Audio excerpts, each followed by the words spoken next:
Okay, it may be a long night here, so we'll go ahead and get started a minute early if that's okay with everybody.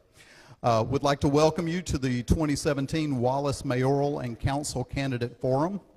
This is sponsored by the Wallace Chamber of Commerce, the American Legion, and the Duplin Times. We hope tonight's event will be casual, fun, and informative for you, the citizens of our town. Before we go any further, I would ask everyone who is able to stand, and we will recite the Pledge of Allegiance to the American flag, which is on the stage here. I pledge allegiance to the flag of the United States of America and to the republic for which it stands, one nation, under God, indivisible, with liberty and justice for all. Thank you. You may be seated. Let me briefly introduce our panelists here tonight. We have Abby Cavanaugh, who is a reporter for the Duplin Times, and Jim Sills, who is publisher of the Duplin Times, and we thank you both for being here. My name is Kurt Simpson, and I'm the president of the Wallace Chamber of Commerce. Also helping us out tonight on video is Chamber Board member Kevin Hager, and the man who pulled all this sound and video equipment together, Bill Butler. We can't thank him enough for all the work that he's done today. You will be meeting the candidates here very shortly when they make their opening statements. We certainly thank each of them for being here tonight. All of the candidates in this year's election are, in fact, here tonight, and that's quite commendable on all their parts, so we do thank them. Now for the rules. Each candidate will have the opportunity to make a 3-minute timed opening statement. We also plan to make time for each candidate to make a 2-minute closing statement at the end of the evening. There are 8 candidates here, so you can probably do the math. This might take a little while, but we're going to try to keep this moving as quickly as we can. Answers to audience questions will be limited to 2 minutes per candidate. There will be 1 question per audience member. Follow-up questions and comments will not be allowed, and candidates will not be allowed to pose questions to one another. We're going to ask you here in just a moment to start lining up at the microphone. When you ask your question, we're going to ask you to stand, to give us your name, and then also stand at the microphone until your question is answered, in case there needs to be any clarification or anything like that. Let's see. I just went over that. Okay, as needed and as time permits, our panelists will supplement your questions with questions that have been supplied by the Duplin Times staff. The panelists will also keep order and ensure that time limits are adhered to during the question and answer period. Candidates are allowed to have notes and other supporting documents if they need them. Our intent is for this event to be informative to you, and this is not a quiz. Finally, be on your best behavior tonight because we are streaming this live on Facebook, the Facebook Chamber page. I've already seen that we have about 12 viewers just a few minutes ago, so it's already up there. It should be available to watch again later after this event is over as well. And now, without further ado, I'm going to turn it over to the candidates to make their opening statements. We're going to start with Linda Sykes. That was by flip of a coin. Well, hello everyone and welcome tonight. Thank you Chamber of Commerce and Duplin Times for hosting this event. We're excited that everyone is showing an interest in our local election. So I'll tell you a little bit about myself. I was born in Hickory, North Carolina, October 14th, 1957. As I was growing up, my family moved around a lot, so I was always the new kid in class. In 1978, I was hired by Piedmont Airlines, and I was based in Wilmington, North Carolina, so that's how I came to the East Coast. And that's where I met my husband, Herman Sykes, who is from Wallace. Piedmont Airlines, over the course of the years, merged with U.S. Airways and now American Airlines, so I'm a flight attendant to this day with 39 and a half years of service. And I'll also say that there's 26,407 flight attendants and I'm number 1,097, so I have very good seniority. In 1980, I married Herman, and over the years, we've come back to Wallace quite frequently to see my in-laws, Lee and Gladys Sykes. And then 14 years ago, we had the opportunity to move here. So when we did, we jumped at the opportunity because this is a very nice town, and we found the citizens to be very warm and welcoming. Once I moved here, I became very active in different things, and one of the first things I did that may not have been viewed as the most positive thing, but I looked around and saw some things that needed to be addressed in town, and one of them was the empty buildings and the grass needed being mowed. So I sat in front of the Piggly Wiggly and got 1,200 signatures that I took to the town council and said, we need to clean up the town. And the response at that time was, we don't have a code enforcement book. So they do now have a code enforcement book. But over the course of the years, I've volunteered for many events around town. I've also been a committee member for Wallace Revitalization and the Historic District Committee. I've also owned a business. From 2007 to 2011, I owned One Peacock Place. During the time that I owned this business, I did very well. At the end of that time, I walked away debt-free, and I'd also paid for my building. So Herman and I have also purchased many buildings in town, and excuse me, I'm a little nervous looking at all these faces. We purchased many buildings, and we have paid for everything we purchased. And I say that I'm a good steward of money, and I use my money wisely. So as I've looked at things over the course of years, I see that our tax dollars have not always been spent so wisely. And a couple of things I've seen are that, well, at one point, our town credit rating dropped down to 6. That's time. Okay. Okay, I was just going to say, over the course of time, I've seen that my tax dollars have not been spent wisely, so I figured it was time to either quit complaining or to do something. So I chose to do something, and that's why I'm now running for Wallace mayor. Folks, before we go to the next opening statement, which will be Mr. Ferrier, it's okay for folks to go ahead and start lining up. If you'll do it quietly, please, so everybody can hear what they're saying. But we want to go ahead and get folks in place to ask their questions. So just go ahead and line up as you feel comfortable, and we've got an aisle, and if you want to stay seated and come up, that's fine too, but you can go ahead and move into place so we can move along. Mr. Ferrier's got the next opening statement, and then we'll go to the town council members, starting with Mr. Brinkley. Everybody, I'm really glad that all of you are here. As over the past years we've had council meetings and not had a whole lot of folks attend council meetings, it's really nice to see people get involved and be interested in the electoral process and what's going on in their town. For those of you that might not know, I am Charlie Ferrier, and I'm seeking re-election as Wallace's mayor. For the past 22 years, the citizens of this wonderful community have honored me by electing me to serve in that position. Prior to my term as mayor, I served 9 years as a town councilman. I've taken these enormous responsibilities very, very seriously, dedicating a large portion of my time and my energies to being the best councilman and the best mayor that I could possibly be. With the combined efforts of the citizens of Wallace, with emphasis on combined efforts of the citizens of Wallace, an outstanding board of commissioners, and a dedicated town staff, I am so proud of what we have accomplished during that time.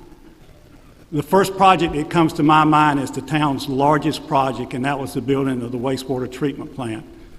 Excuse me, it was a $13 million plant, and it was a tremendous task to try to put together. The plant came to us after Steve Connick closed, and we received the wastewater treatment permit, which is like gold these days. It was a point source discharge, and we had it. So then we started trying to figure, well, how are we going to make this happen, and what's the best use of the plant? We thought about a regional wastewater treatment system, and we went to Raleigh and started trying to work the red tape in Raleigh and jump the hurdles in Raleigh. You go in one office in Raleigh, and they tell you, you guys are really on the cutting edge. You're doing a regional system, and that's what everybody's going to.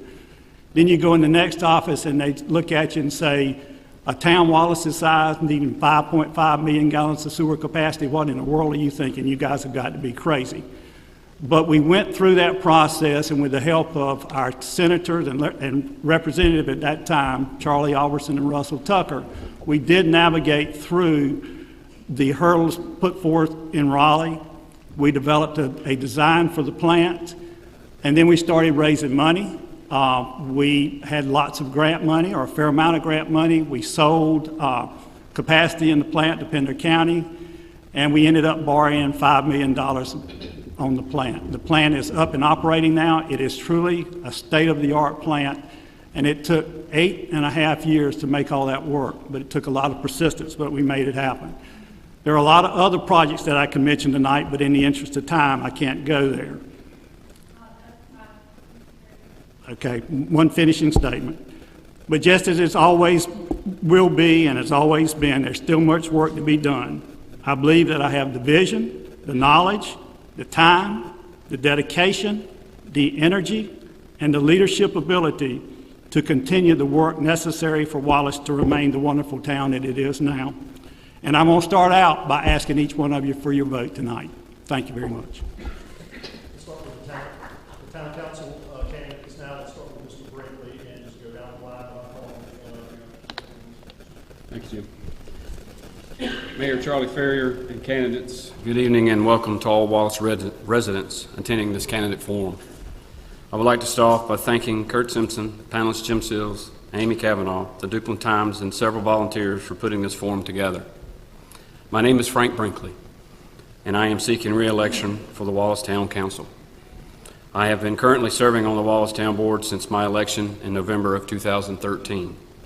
Little did I know when I moved here in 2004 from Raleigh that I would be serving the town of Wallace in this capacity. Over the last 4 years, I've had the privilege of serving on the Budget Committee. During that time, we have seen our fund balance jump from 6% to now over 30%. This was accomplished with the hard work of our town finance director working closely with the mayor, other board members, the past and current town manager, and all department heads. Over the last 4 years, we have seen major improvements to our police department with upgraded cars, weapons, and protective gear. David Bazell and our Parks and Rec department have worked hard in putting together a master plan for a new park at Boney Mill. Our library has seen increased circulation, has added passport capabilities, and added many new programs for our public to take advantage of. Our Public Works department has seen many improvements as well. Just this past year, we were able to purchase several trucks to replace aging equipment that was years past due. Most importantly, however, over the last 4 years, we have been able to give our dedicated employees several increases in pay, while at the same time increasing our fund balance. Not enough can be said to the dedication and hard work these employees have shown to me and to the town of Wallace. We have also seen improvements on our airport. The airport expansion is vital to our future growth plans. With the extension of our runway to 5,000 feet, this will be a major step in landing a major company that will be able to provide jobs so that we can grow. Let's not forget our volunteer fire department. Nothing is like the heart of a volunteer. Chuck and his group work tirelessly with aging equipment and insufficient quarters. I look forward to working with Chuck and getting what he needs to make the Wallace Fire Department the class of Eastern North Carolina. Over the past several months, a great deal has been said about improving our infrastructure in our town. While I am a proponent for improving our infrastructure, I strongly believe in order to pay for these improvements, we need to concentrate on trying to lure a major corporation to our town. This company must be able to employ hundreds of local residents so that we can grow our town and be able to pay for the much-needed improvements. I would also like to encourage each resident to write our local Congress and Senator to help push through a federal infrastructure bill that our country most desperately needs. The town of Wallace is just one of many small towns across America that need major improvements. Thank you for this time to share my thoughts, and I look forward to answering your questions. Ms. Carlton. Hi, my name is Winetta Carlton. Thank you for coming this evening to this forum, and I appreciate the Wallace Chamber for starting a forum for the candidates. Again, my name is Winetta Carlton, and I am running for a seat on the Wallace Town Council. I've always wanted to have a seat on the Town Council. I've always talked to Mr. Jordan about participating on the Town Council, And I said I'll wait and see how I can manage to get that going to be a candidate on the council. I believe if we work together, whether I say work together to build, or if I say working together to build a community, capacity and diversity is needed in this town. I also think that we need to work on our infrastructure, and I think that the board and the mayor needs to come together and as a team and get together with the citizens of Wallace and find out why they don't attend the board meetings. And whenever we get together and find out why they are not attending the meetings, we can grow together as a town that we're supposed to be like. We're supposed to be a better town, or we can be a better town if we work together to build community capacity and diversity in the town. I also see that we need infrastructure taken care of in the town, and I think that the present board is working on some of those issues. But I really have the thing that if we work together to find out why the board members are not having a room full of people, if we're not around the table or sitting in the room, we have no need to complain about anything that's going on in the town of Wallace. We have to, the town board has to find out how to reach the citizens of Wallace and let them be a part of the meetings. Because the last time I went to a board meeting, there were not that many people there. So the people in the town don't need to complain because you're not at the meetings.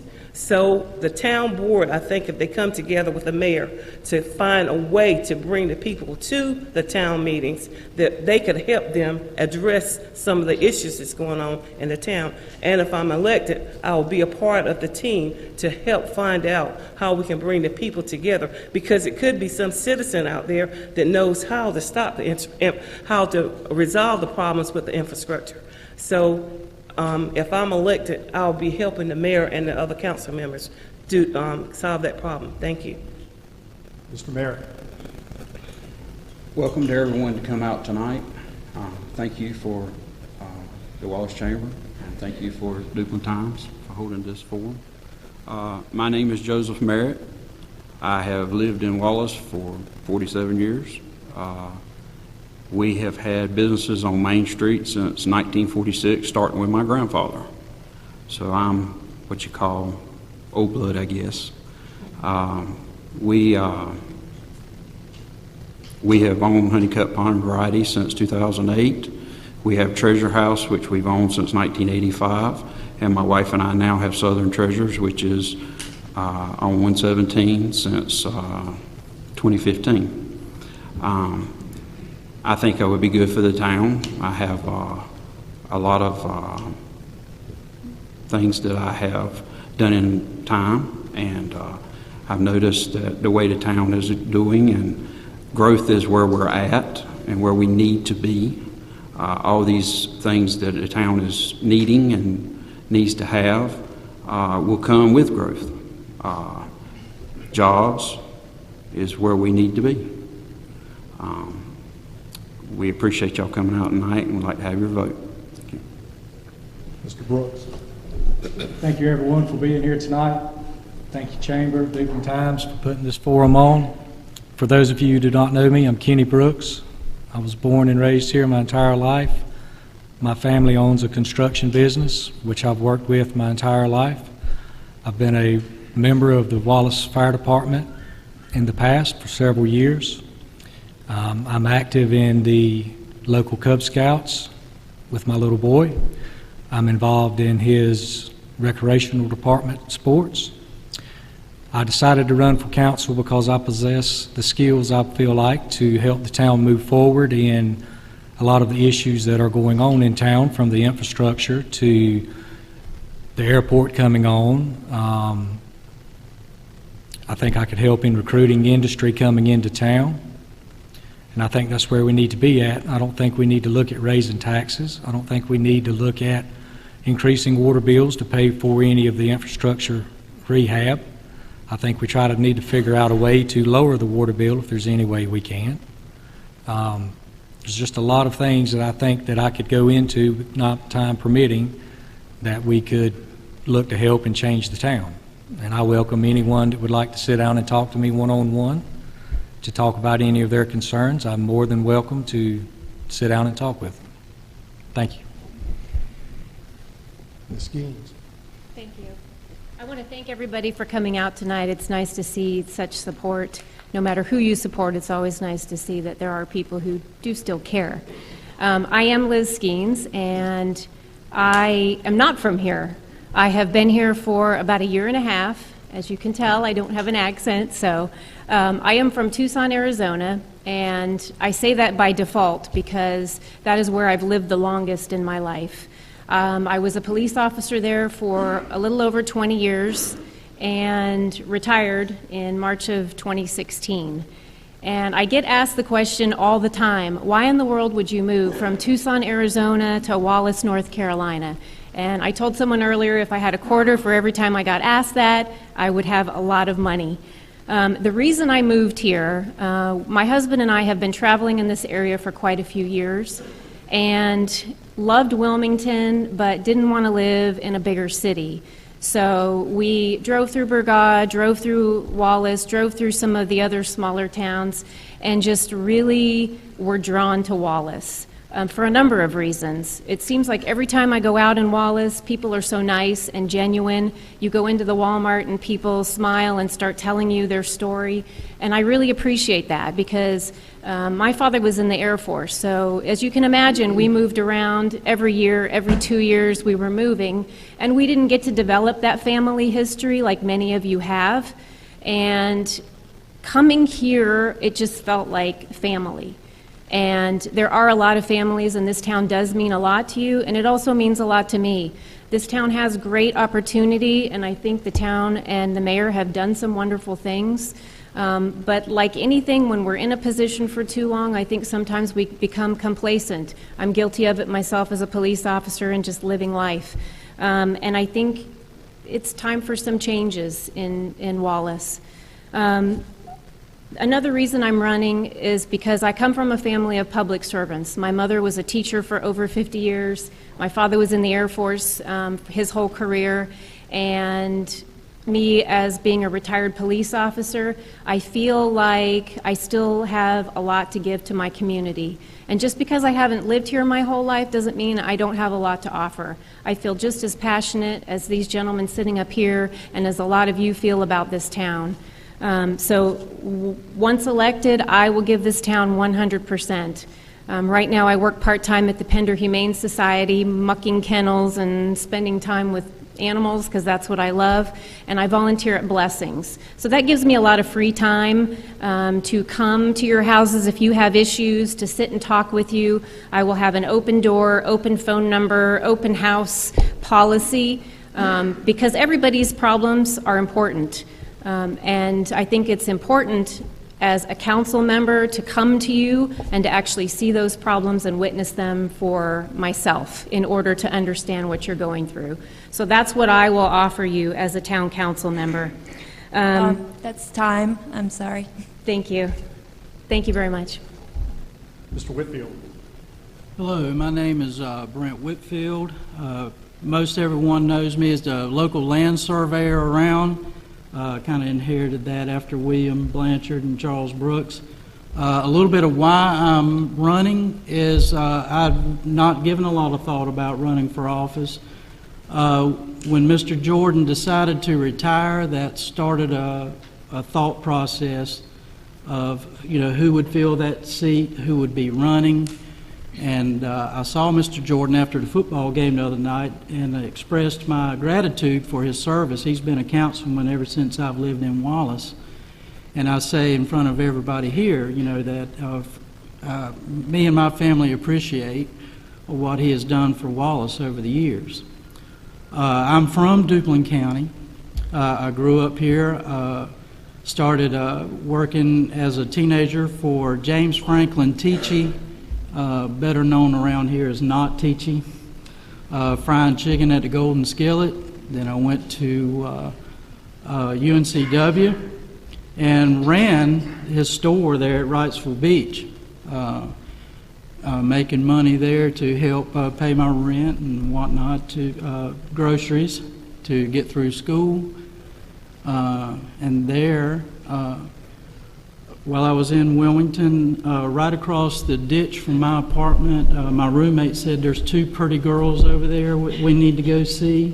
I said, "Let me change my shirt, I'll go right with you." That's where I met Sally Wedgeworth, better known around here as Sally Whitfield.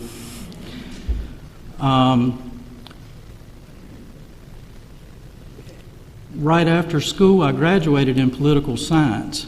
Has nothing to do with surveying, but my roommate, again, the one that introduced me to my wife, his daddy was a surveyor, Jim Blanchard in Kenansville. Started working with him, and that's where I found my life's work. I've been a land surveyor ever since.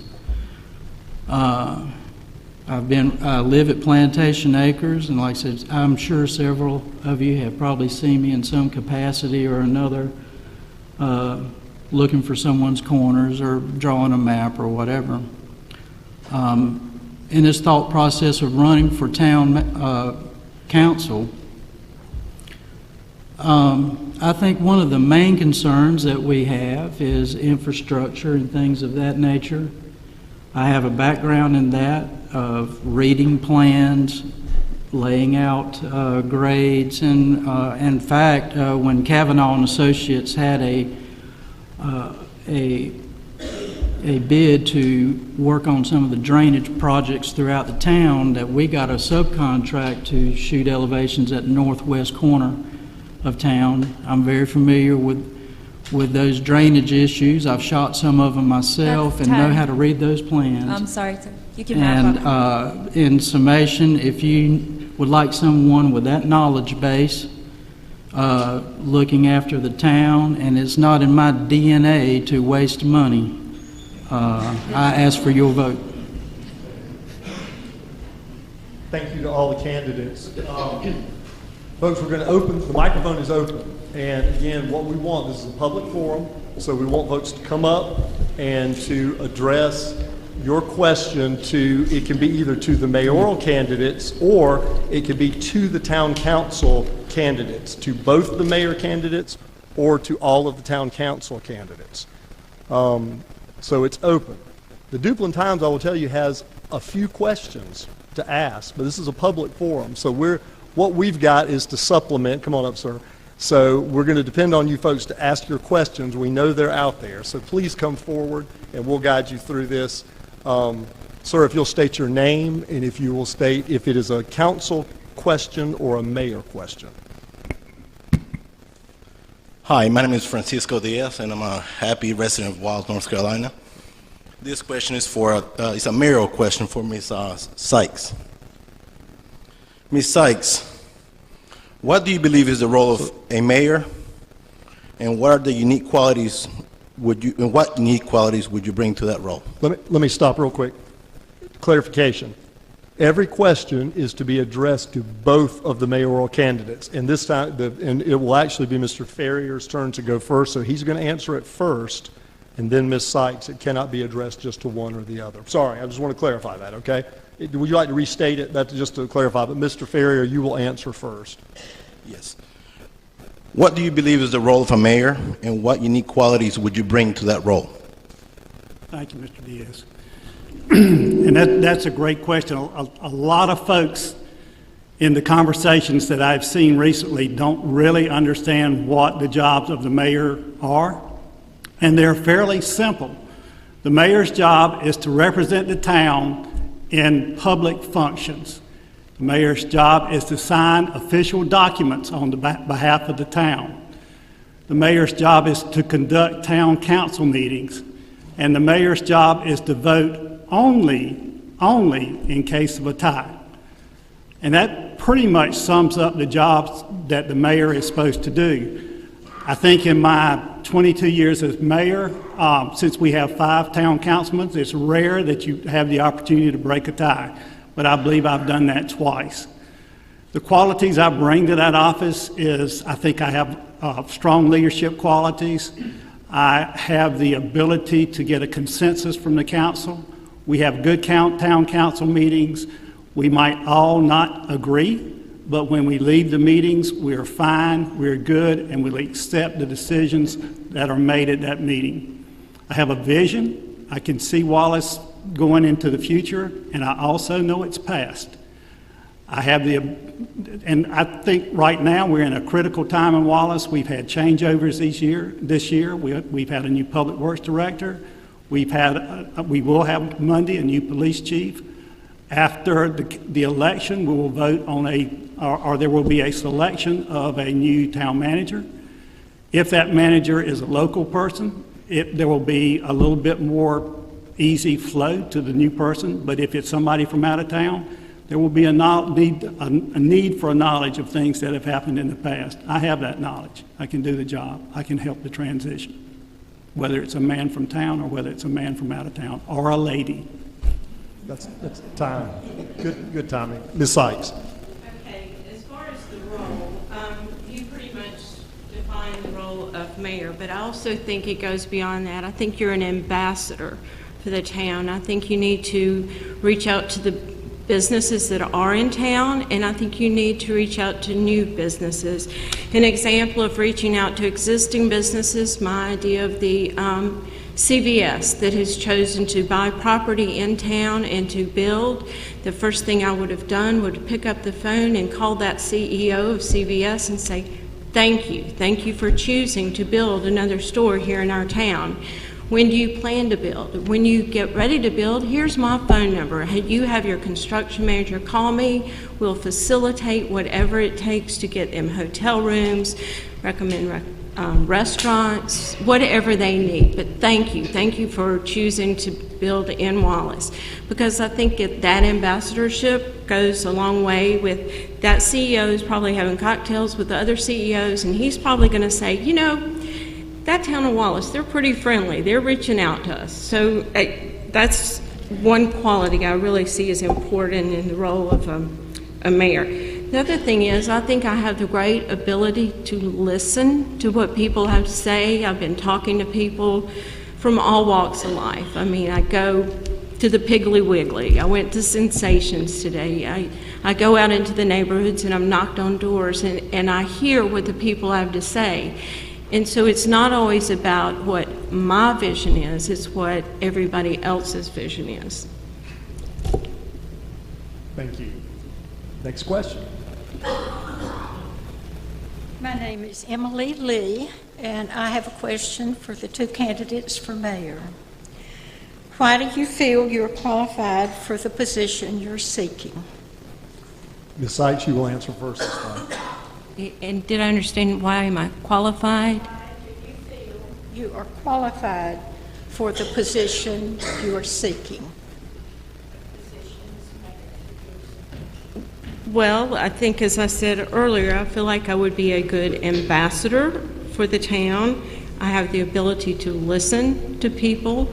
I think I'm very good with working with groups. I know that we've got some really good leadership, department heads in Public Works, the police department, well, all the employees in town. So I think I'm very qualified in coordinating groups. I've been a flight attendant, worked with the public for many years. I'm always the lead flight attendant, so I have to coordinate a crew of 12. So I'm very good at managing personnel. And I think I just bring another perspective to what is happening in town. I've been a citizen of Wallace, and I pay taxes, and I've been dissatisfied with how my tax money's been spent. So I think we can look at things maybe a little differently and maybe address some issues a little differently. And I'd be willing to address the issues that people have brought to me as concerns. Mr. Ferrier. I feel that I'm qualified for this position. I think because I've done this for a long time, I have reached out to many folks for the benefit of Wallace. I have worked to build a town in every way that I could. It is not an easy job. We've heard comments already tonight about jobs. Jobs are probably the most difficult challenge that Wallace or any other town will address. There's not a town in Dupin County, North Carolina, or United States that's not looking for more jobs. and it's extremely difficult to get them. It's competitive, and you have to be positioned in a right manner to stand out, to make folks remember you. And I have done that. We've had some successes, and we've had lots of failures. But you got to get up to bat before you can hit a home run. We recently entertained an international company, and they were looking for sewer, which we have. A great plant, looking for water. They were looking for trainable employees. They were looking for quality of life, proximity to I-40. You know, you have to know how to deal with these companies, and I could speak a whole lot more about how you try to market Wallace, but you got to stand out. You got to do things to make people remember you versus the town down the road that they went to. I've worked with the council on budgets. They're extremely difficult when you've got a small pot of money and you're trying to spread it out over a lot of different departments. It's probably one of the hardest jobs that's done over the years. But we've done that. We try to be very frugal with the town's money. And we have the only tax increase that I can remember that we have done. In the past 2 years, we had to raise taxes 2 cents because the North Carolina legislature took away our privileged tax. Mr. Ferrier, I don't know if you heard it is time, but if you finish your thought, please, sir. Okay, I'm good, Jim. Okay. Well, I'm sure Ms. Kavanaugh's mic was on, so next question, please. Hi, my name's George Francis. I'm the chair of the Duplin Dems, for those of you who know. I'm thrilled to see this many people talking and interested in a nonpartisan election. I'm sorry, but I need to ask a question to the mayoral candidates. Running this city and being the mayor involves managing multi-million-dollar budgets, long-term projects, close to 100 people. And I'd like to know from the candidates what experience you have at doing things on that scale and at spending other people's money. Mr. Ferrier, you'll answer first, please. Okay. Thanks, George. Very, very similar answer to what I just said. We've been doing that now. I was on the council for 9 years and mayor is for 22, so I've done it for 31 years. Wallace has a $7 million a year budget. We have 50 full-time employees. We have about 30 part-time, and then we have 30 to 35 firemen that are also very important to this town. It is a real chore to try to watch what you're doing and make your money go around as far as you can with each department. There will always be things that departments want and need that you can't fund, but we've tried to be very frugal with the town's money, with your money, because that's where it comes from, and we've tried to spend it and use it very wisely. We might miss something occasionally, but you can bet your life it wasn't on purpose. We do watch it. Our management watches it. Our department heads watch it. Try to be very careful with everybody's money. Ms. Sykes. Okay, well, if the town has managed the money so well, then why at one point in time did our town credit rating go down to 6%? And when it gets down to 6%, I'm sure y'all read about that in the newspaper several years ago, the local government commission comes in and they tell the town to quit spending money. And I actually have a graph here that shows that we were spending a lot more than we were bringing in. So as I'd said earlier in my statement, I've run a business. I walked away from it debt-free. My building was paid for. Everything I've purchased ever in town, my home, we have paid for. So I'm very good at managing money, whether it's 2 zeros or 6 zeros. You can't spend more than you bring in. Thank you. Next question. How would you keep nepotism and favors out of the town government in your specific office? My name is George Foster. Sir, that can be addressed to the town council? To all. Well, it's either mayor candidates or town council. Mayor. We ask everybody on the stage. The mayor candidate. Mayor candidates only? Okay. Ms. Sykes, you will speak first, please. Okay, well, Since my mother-in-law is a little too old for me to hire right now, I think she's retired, and so I wouldn't have anyone to hire, and Herman's retired.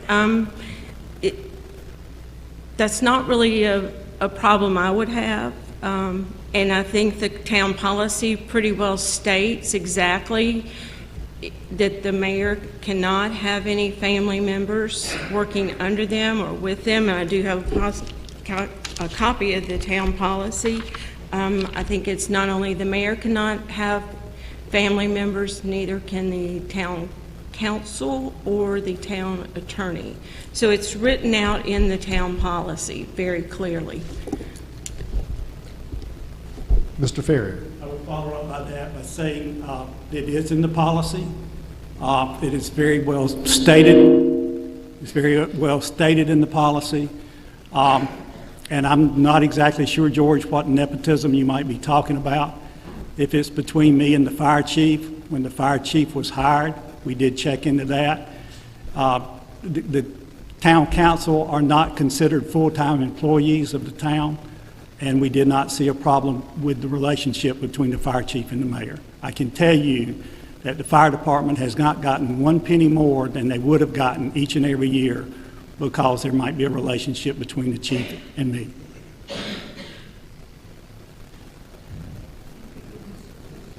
My name is Jim Perry, and this question is for the mayor candidates. What have you learned from this election season in Wallace? Mr. Ferrier, you will answer first. A lot, a lot, Jim. I think the thing that has struck me the most, and I will be very upfront to tell you all that prior to this race, I have never been on Facebook in my life. And I felt like to run an effective campaign that I needed to do that. It has shown me that, and I don't quite know how to put my hands on this, but it has shown me that I think that there is an information disconnect in some areas of the town in getting information out and receiving information. It's hard to understand to me some because our meetings are always open, they're always public, they are publicized, but it's rarely that you'll get many people to show up. We're on Facebook. But the one thing that I had thought in doing this, if I'm reelected, I would like to establish a mayor's council, for lack of a better word, or an advisory board, for lack of a better word. I've given it a lot of thought. I'd like to put 12 people on it. I'd like the 12 people to be divided up between the faith-based community here, the business community, and the residential community. And their job would be to feed information into me, the council, if they'd like to be a part of this, tell us what's going on, what's being said, what they think the problems are in town, and at the same time, to disseminate information back out to the community. I think this would be a valuable tool, and I would like to do that if I'm elected. Ms. Sykes. Okay, well, I've actually learned quite a bit. I've learned that there's a lot of dissatisfaction in town because people don't feel like their voice is being heard. In a panel sounds like a great idea, but I think an even better idea is to have a mayor that has an office with an open door, that you can walk into my office any day of the week and say, this is my concern. What's your answer? And I may not always have the answer, but I can certainly tell you I will find out.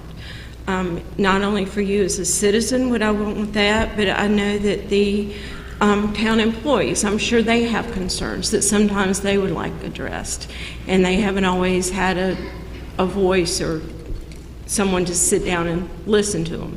So that's one thing I've learned, that there's nobody really listening. I know I've tried several times to speak out on issues, and it's just been kind of ignored. So I just think we've overlooked a lot of the necessities of what people need and want in this town. We've focused on, or things have focused on things that are not needed to be addressed at this particular time.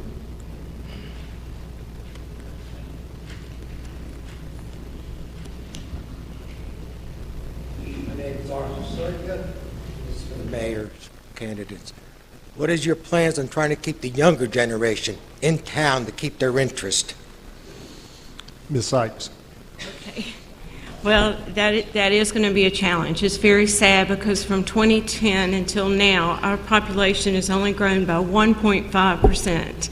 There's nothing to keep our kids in town. They go away to college and they don't come back. So we really need to bring in some jobs. And as Mr. Ferrier said, it's very difficult to bring jobs in. But I will say, I think it was about 2015, there was actually a company that was here and it had 15 employees, but they left. They bought a building in Burgaw, and it was because they said that they did not feel welcome in Wallace. At no point in time did any of the town officials ever reach out to them.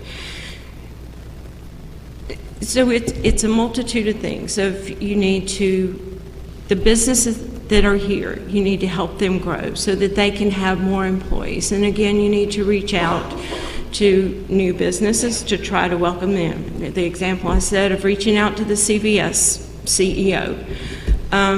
But also, I think now our kids don't have a lot of places to go to just hang out. And so they're very disenfranchised with the whole town. It's like they just can't wait to get out of town. So I think if we, and I think parks and recs are great, but I told somebody earlier, I was never an athlete. I was always the last one to be picked for a team. So I think we need a community center so we have places for these kids just to hang out and network. And I've spoken to a lot of retirees that would also like to be involved with these kids and help mentor them and help them with their homework and help them get better grades and so they can move ahead in their careers and that they have those memories of Wallace that they want to come back to. Mr. Ferrier. I want to rebut one thing that I don't know of any business that's moved from here to Burgaw that hasn't been reached out. If Ms. Sykes and I are thinking about the same business, has owners out of New York, met with those owners on several occasions. The reason they moved to Burgaw was a business decision. It was not because they did not feel welcome in Wallace. The other thing is like we were talking about earlier, industry. We need jobs. We need jobs to bring folks back, and that's crucial, and it's very competitive. We do reach out to the industry folks as much as we can, but we will continue to compete with other communities, and we just got to continue to get up at bat to make things try to happen. I think that a community center would be absolutely wonderful, but it's going to cost money. And, you know, what I hear fairly regularly is, I don't want to pay any more money. I don't want to pay any more taxes. I don't want to do anything that's going to cost me any more money. We do have an excellent Parks and Rec program. And I think that David and his staff reach out to a lot of kids and a lot of adults. If you haven't ever seen the adults play kickball, you need to check it out. It is truly entertaining. You know, there are lots of opportunities. I think the Boney Mill Park, as it grows and as it's developed, and that will be a long-term process. There's nobody that's ever said Boney Mill Park was going to be finished in 5 years, 10 years, 15 years, or 20 years. But that will bring fishing opportunities, walking opportunities, frisbee golf opportunities, lots of opportunities for kids and adults that are older than 5, 6, 7, 8, 9, and 10. Next question. My name is Jackie Nicholson, and my question is for the council candidates. I'd like you each to give me one reason why I should vote for you over the other candidates. There's 6 of y'all for 2 seats, so give me your reason why I should pick you and not someone else. Start on that end with Mr. Whitfield, please. And like I said, I've been a surveyor here. I think there's some knowledge there, expertise, if you will, of infrastructure. I would like to be on the infrastructure committee, you know, to get involved, to see what we're doing, you know, about 117. If the water and sewer lines are in trouble in 117, what are our options about maybe running some laterals or whatnot to work with our good employees that we have in Public Works for some options. And again, like I said, I'm a small businessman. I can tell you that I will be looking after your dollar. I will question, how a dollar is going to be spent. And is it going, are we getting the maximum amount for that project? And basically, that's why I'm looking for your vote. Thank you. Thank you, Ms. Nicholson, for including us in this. It's kind of starting to feel left out. Why you should vote for me? Well, let's see. As a police officer for over 20 years, I have the ability to make good choices. My personnel record was squeaky clean as a police officer, and I was always taught by my father, who was a military officer, listen more, speak less. So I try to, when I'm faced with some issues or problems or complaints or concerns, I always try to listen to that person first and foremost, get the whole picture of the story that they're experiencing, and then solve the problem through there, whether that be finding resources or making other phone calls, calling other people, doing whatever I need to do to solve that problem. I'm a very deliberate thinker, so I take time to look at the issue, look at what's around me, what that person's going through, kind of almost walk in their shoes type theory, and then hopefully solve the problem and come to a resolution. I feel like to obtain your vote, I'm a general contractor. I have a utility license, a heavy highway license, and that seems to be a tremendous concern with the community, the infrastructure, and the roads in town. I have been involved in working with the town in some of the repairs, so I'm very familiar with what needs to be done. However, we need to find the funds to do that. And there are a lot of things that we could look at doing to help with that may not be as expensive as what some may think it would be. But however, it is going to be an expensive endeavor. Also, I feel we need to shop locally and keep our money in town as much as we can. Whenever the opportunity to spend money, we need to spend it in town, if that's possible. Thank you for your question. I was getting to feel left out also. Reason why. This has been home for 47 years. I grew up on Main Street. My family's been on Main Street since 1946, starting with my grandfather. I have worked for a corporation for 16 years, managed over 100 people at a time, working shift work. I own 3 businesses in town. I want to see the town grow. I want to see the town's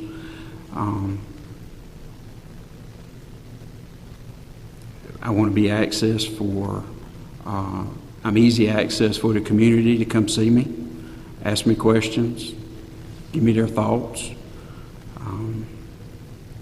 This is home. I just want to see it grow and be better. Thank you. Ms. Carl. Thank you, Ms. Nicholson. Well, I didn't state this in the beginning, but I am a lifetime resident of Wallace, and I have either worked with your children in the school system, which I'm presently doing, working in the school system, or I have been working with you in the public at the Piggly Wiggly, A&P, Family Dollar Store, but most of you remember me from the Piggly Wiggly at Snitter.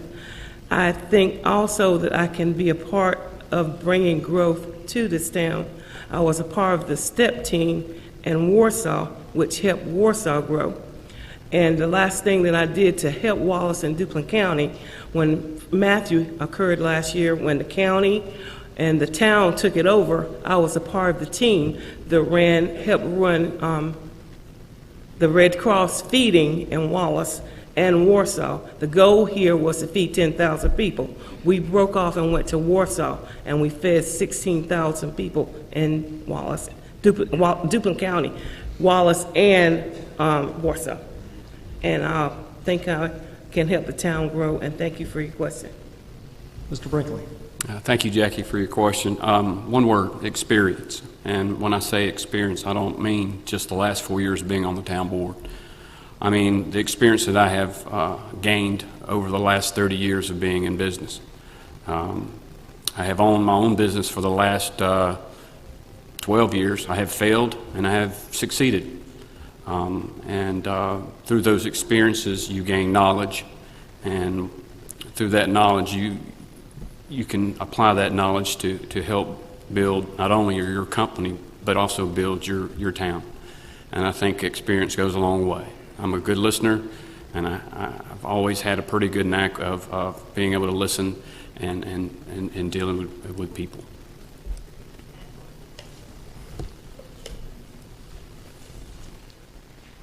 My name is Leonard Filio. I'm the Commissioner of Town of Teachee. We're the home of Wallace Rosehill High School. Would you entertain having a forum with the high school students at Wallace Rosehill High School like we have here to reach out to our students? That's one question. The second is 1 out of 5 African Americans are going to jail in this country here because they don't know the preamble, articles, and amendments. I would like to know your opinion about having civics brought into our curriculum so our students can know their role in society and make a productive life for themselves. So I'll leave it there. My question is, how are you going to bring the youth, how are you going to reach out to the youth so they know who you are? Let's answer that one question, because it is limited to one question. Okay. Leo, is that for all the candidates, town council? That's for all candidates, yes. All right. It's supposed to be mayor or town council. Town council, if you'll answer, since you guys have... The question is, how do you reach out to the youth in our community to bring them into the political system? How are you going to do that? Mr. Brinkley, we'll start with you, please. Our future, sir. There are many ways that we can reach out to the youth through, and there's a lot of programs already out there, Boy Scouts, sports. And I guess sports is the one thing that I think brings a lot of people together. We have a wonderful Parks and Rec program here in town. We just don't have the participation that I think, and kids just aren't, in my opinion, motivated anymore. As an employer, they're not motivated. And that is a good question for now and for the future. How are we going to motivate those young men and those young women? Put them to work, have a community center like we've talked about, but of course that takes money. But the kids are our future, and we have got to come up with good ways to get the kids out of the house and involved into the community. Absolutely. Would you be for teaching civics in the school? Absolutely. I took civics when I was in high school, and I don't understand why. The reason I say that, I came Mr. out Filio, of... we're not going to allow follow-ups because we really need to give everybody a turn. If you don't mind, if you can come back up later if you would like to do that. We want to adhere to the rules, but thank you. Thank you very much. Ms. Carlton, if you'll answer the question that he posed. I see it every day when the kids, they don't have the interest in doing things. I see it every day. Myself, I think that if they would go back to the regular vocaps in the schools where they have the carpentry, the masonry classes, the mechanic classes, home economics, that will give the kids something to look forward to doing, hands-on things, the mechanics. But the kids, they don't have the interest. They want to stay home and play games.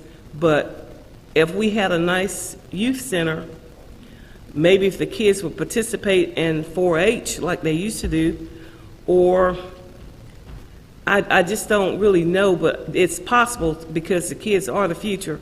But it's a lot of things that we could do to make them feel like they're a part, or they will participate in things. Mr. Merritt.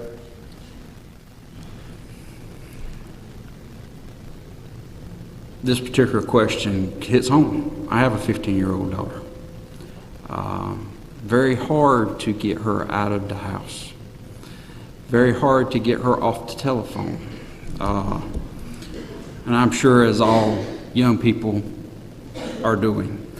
One of the things I do personally And I'm not really sure how to answer your question as far as a town-wide thing.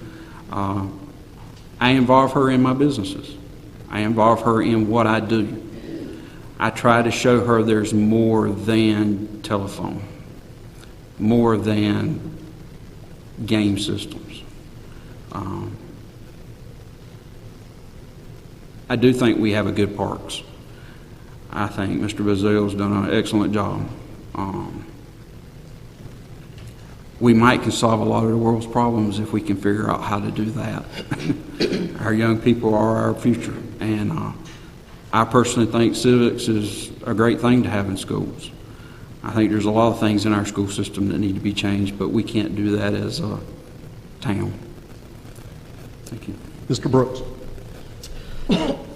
As Mr. Brinkley mentioned, the Scouting organization, which is a wonderful organization. I myself am an Eagle Scout. I have my child involved in Scouting heavily. I look out and I see several Eagle Scouts in the audience tonight. You are? Congratulations.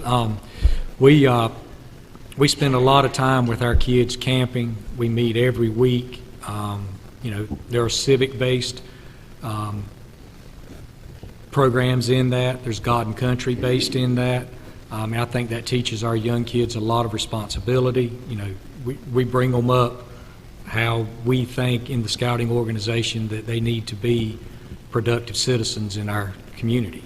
And I think that's one great organization that, as a town, that we really need to get behind and promote and push. Thank you. Ms. Skeens. Thank you. I think a lot of the issues with children these days is the social media.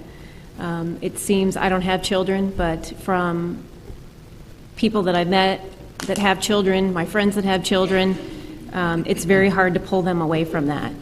And I think parent involvement is huge. Like Mr. Merritt was saying, he gets involved, Mr. Brooks gets involved. I think that's first and foremost. Also mentoring type programs. I know Ms. Sykes had mentioned that earlier as far as getting kids involved with mentors, maybe a big sister, big brother type program. I've been involved in those in the past, and they seem to be very good for children, especially teenagers. That also keeps kids interested in education. If they have mentors or parents who are excited about learning, which makes the kids excited about learning, get them outside and more involved in the community. I think all of that is very important. And like Mr. Merritt said, if you could do that, you'd solve all the world's problems. But I mean, I think there's a good start to doing that. Thank you. And yes, I would teach civics in school. Mr. Whitfield. I certainly believe that civics ought to be taught in school. I don't know if I can get Mr. Obasasan to, if he will take my telephone call, but I would certainly back you up on that. The children of Wallace, they just need the opportunities. We need to have the parks in place. We need safe places for them to go if it's not the park. That they can, when I was a child, I rode the bicycle all over the place. And I know it's a challenging environment now. Things are different. There's a lot of distractions at home with video games and so forth. But we need the opportunity, or have the opportunity, to have them safe places to play and go, have parks and recreation for them to have organized things that we have. And I think probably the most important thing that we have is our brand new elementary school at the edge of town. That resources need to be there with volunteerism and things of that nature so those kids have a sense of community, not just with their teachers, but with other people in the community. Thank you for your question. Thank you. Thank you. My name's Denny Lanier. First, I'd like to thank all of you for willing to give your time if you were elected. My question is for the two mayoral candidates.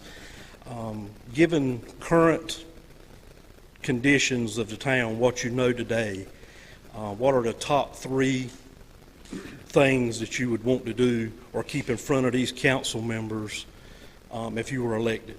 And you can't use the word infrastructure. No. I want to know specific things. yeah. Mr. Farrier. Is it me, Jim? It is you. Okay. Well, I'll have to tell you, that was one on my list. That was one of my thoughts. But I have others. I think infrastructure would be a very important thing. And I think economic development we've talked about economic development a lot. And I'll talk about that a little bit more. Another one would be employee pay. And probably my last out of my three would be maybe zoning and code enforcement. And I'll talk about these as quickly as I can. I won't get through them all, so maybe somebody will ask me about the other ones when they come up. Economic development. Normally the way economic development happens in this area is an industry will come to North Carolina and they go to EDPNC, which is Economic Development Partnership in North Carolina. Those folks talk to them and decide from their requests what area would suit them best. Wallace is a part, and Duplin County is a part of the Southeast region, which is a marketing region. The offices for that region are in Elizabethtown, and it's a very, very good region to be in. Initially, we were in the Eastern region, which offices is in Clinton. The gentleman in Elizabethtown's name is Steve Yost. When we got into that partnership, there were 13 counties in it. We were number 15, and I think it's up to 18 now, and they're going to cut it off at 18. But Steve Yost will decide, he'll look at what the companies are looking for, and he'll decide of his 18 counties who he's going to show that industry to. The one that we just had here, the international company, we were one of several counties that they looked at. But this is the competition you deal with. You've got to have things that make you stand out. You've got to have things that people remember. We've got water. We've got a state-of-the-art treatment plant. I think the airport is a huge, huge factor in economic development that people will remember. I'm sorry. And we have the Boney Mill Park. That's a quality of life issue. And ultimately, it's going to boil down to the business owner's wife coming in and looking at quality of life in schools and that thing of that nature. So you got to have things that people will remember. Thank you. Ms. Skeens. Sykes. Beg your pardon. Okay, well, I think we need to get back to basics of this town. And one would be directing attention to the budget. And one of the first things I would do is put Boney Mill Pond on the back burner. I think Boney Mill Pond is a beautiful property, but it is a 30-year plan. It is a multi-million-dollar plan. They talk about grant monies, but there's still money coming out of your pocket and out of my pocket to pay for it. And I hear that they dream that somebody will come along and pay for the ball fields. Well, we all dream of that field of dreams. So I think we need to get back to basics. We need to work on our budget. I think we need to repurpose and reuse some of these old buildings. When I spoke of a family community center, if grant monies are out there for Boney Mill Pond, why is there not money available to repurpose and use old buildings and save green space? And then we could have a family community center. Code enforcement, we need to use that code enforcement book that they did develop, because when you have these old abandoned buildings and homes that many of them are delinquent on taxes that we could foreclose on, they're devaluing your property and my property by being next door to us. You know, one thing I do want to address, because Mr. Ferry keeps talking about the wastewater treatment plant. Well, one of the things that I see is needing to be addressed in our budget is that we are supplementing Burgaw. They are paying less than what it actually cost our town to process. So you and I are paying the difference. So when we talk about getting back to basics, we need to look at our budget and our numbers really strongly and refocus on how we can make this town a whole lot more efficient, grow, and then we can look at big projects like Boney Mill Pond. Thank you.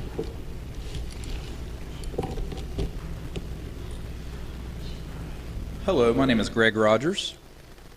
This is a question for the mayoral candidates. I wish I could ask everybody, but... All right, so earlier you had mentioned you reach out to industry leaders to bring jobs, but you both just joined Facebook and it's 2017. What ways do you, Charlie, and what ways will you, Linda, reach out to these industry leaders specifically to bring them to Wallace? Ms. Sykes, you're first. Not the man that's in charge of the Duplin County Economic Development, but I believe his name is Mr. Wolf. So I would start there. Well, I would start there. I would introduce myself to him and see what industries he is recommending coming into the town. But also we've got the resource of our citizens. They all have jobs in different areas and different companies that they've been involved in that they could say, you know, have you thought of Amazon, a distribution center? They look at smaller towns, lower cost employment, but this would be a place that they could come in and have a distribution center because we are very well located along the East Coast. So I would also look to the town council for their direction because I'm sure over the course of years of their experience of sitting there, they've been had recommendations for different businesses. Mr. Ferry. Thank you, Greg. I spoke to this just a few minutes ago in a real degree. One thing we haven't touched on is promoting and trying to help our existing industries that are here. That's the first thing you want to do. If they're here, you want to try to do anything you can to help them. There are programs in place at Duplin County. This is James Wolf that Linda was just talking about. I am in fact, I'm chairman of the county EDC board. I've been on it for many, many years, and I know how the system works. But there are revolving loans that can be procured through them. There's, of course, the building reuse program. But still, ultimately, the clients, the Amazons of the world, and everybody else is going to come to you through EDPNC. They're not going to come and ask Wallace specifically. They have site selection groups, and the first thing they'll do is go to EDPNC, then they'll go to the Southeast region, and that's where it's all divided up. You do need to reach out as much as you can. You do need to make yourself different, make yourself where people will remember you. And I don't think you get remembered by shelving projects. I mean, Boney Mill, we've never said that was going to be a quick thing, but that is an asset, and it is a quality of life, and it will make people remember Wallace. Thank you.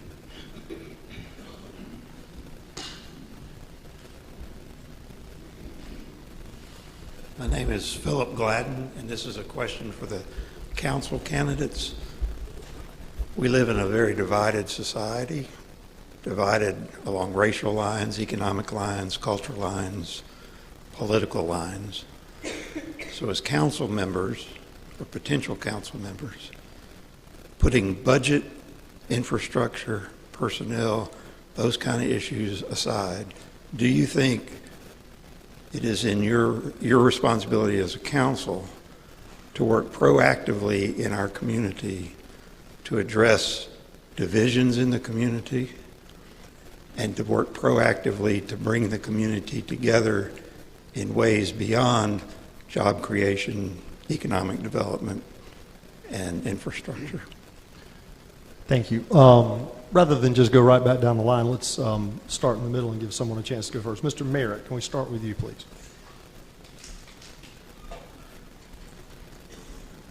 If I understand the question,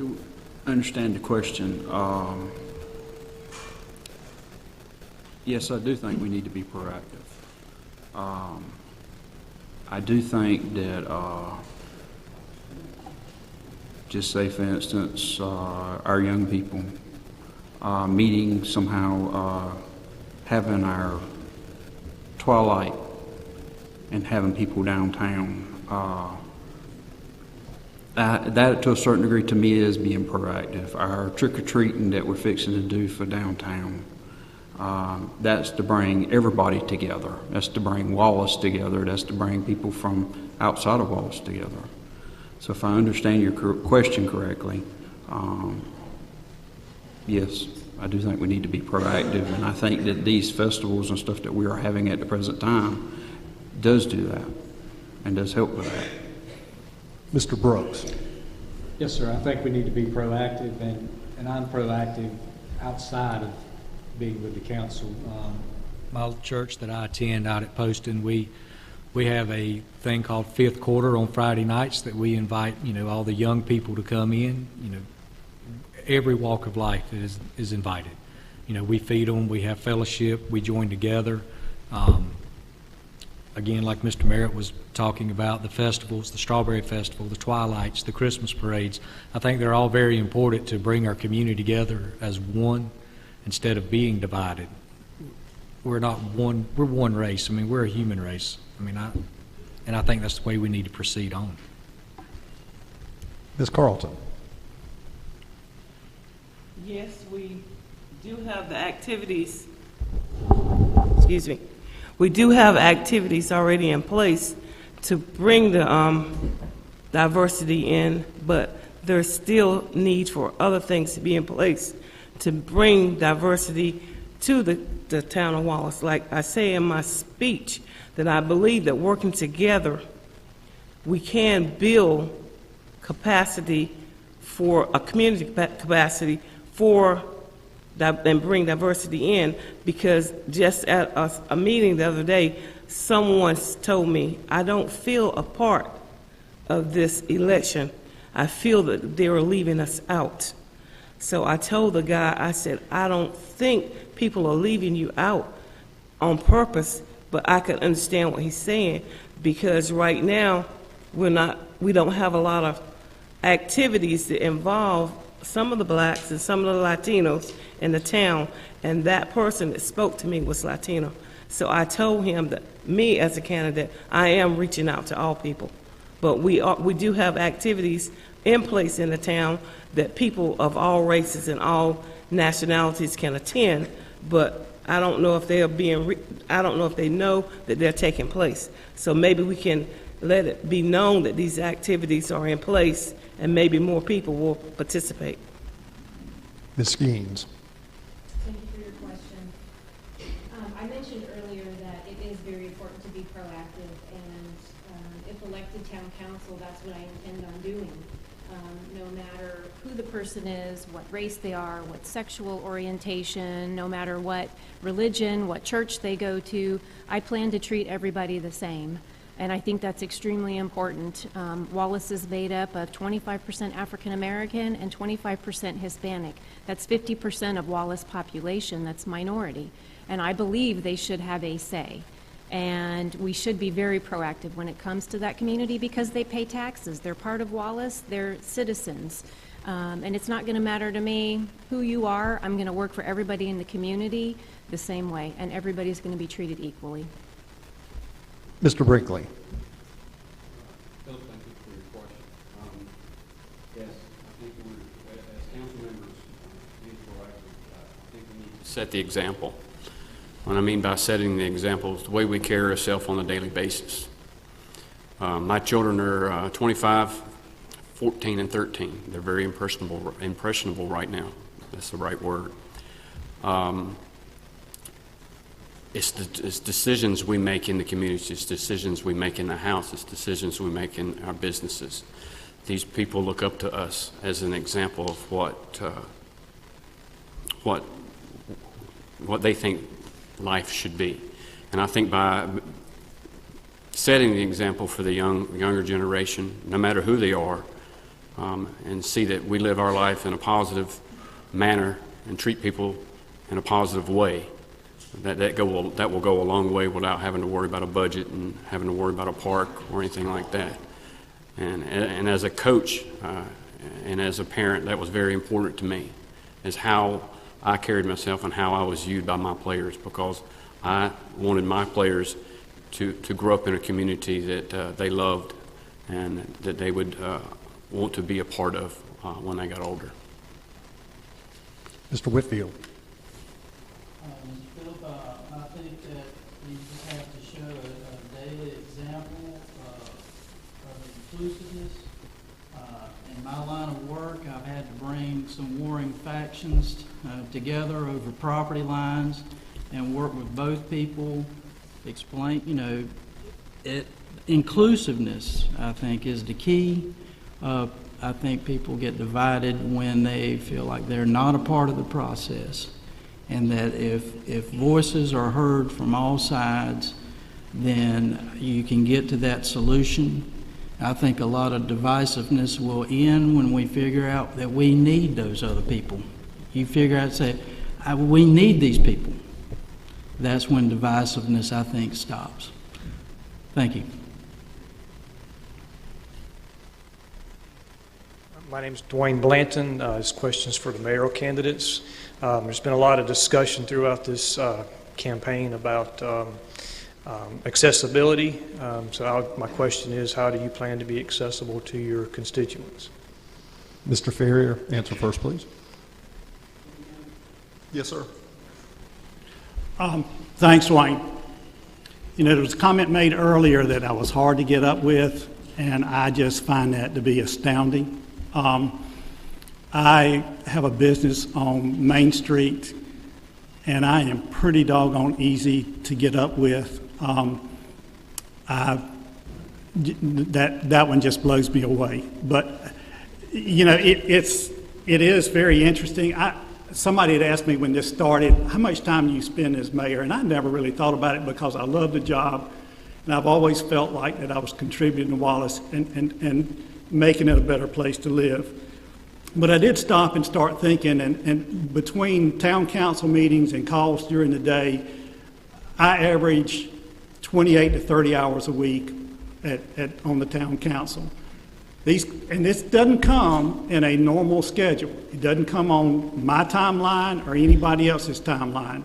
I can get calls in the middle of the night. I have. They get there at 3 o'clock at night, and had one a while back. There was loud music. I'll need you to do something about it. Get a call on Saturday.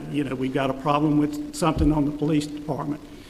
Opportunities and challenges come on their timeline, not on my timeline, and you need to be available for any of them at any time. It is important that the mayor's here. The town manager is here. He's very capable. But a lot of times the town manager wants to feel like that whatever decision he's making or she's making at any given time is one that will be acceptable to the board. Town manager works at the will of the board and can actually be terminated for no real reason at all. So they call a lot. Matt used to call me a lot. James calls me. He wants to know. He wants a consensus, and in turn, he talks with me. I talk with the council, and we try to get it all together to support him. It does take a lot of time, and you need to be available, and I am available. Ms. Sykes.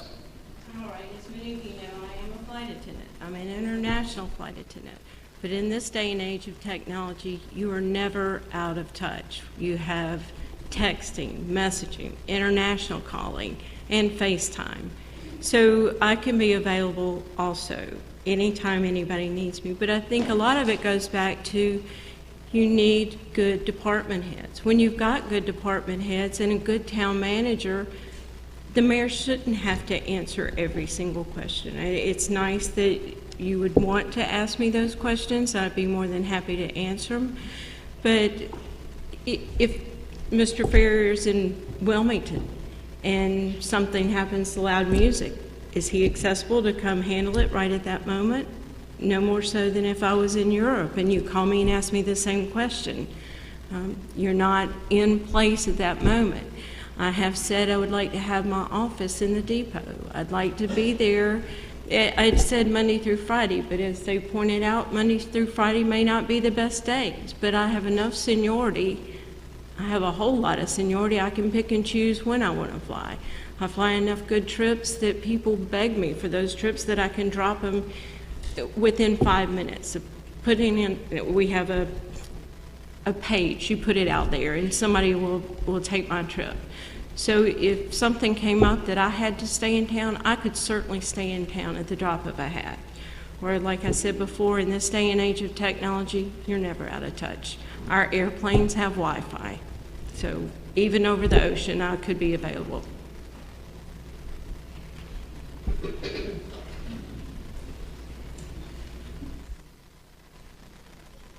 I am David Jordan, soon to be ex-councilman and mayor pro tem.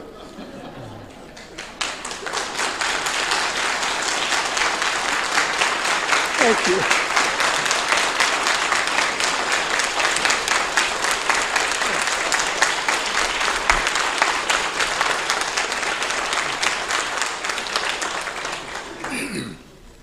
Thank you so much. I love Wallace. And I wish I could ask everybody this question, but I'm going to have to pose it to the candidates that are running for council.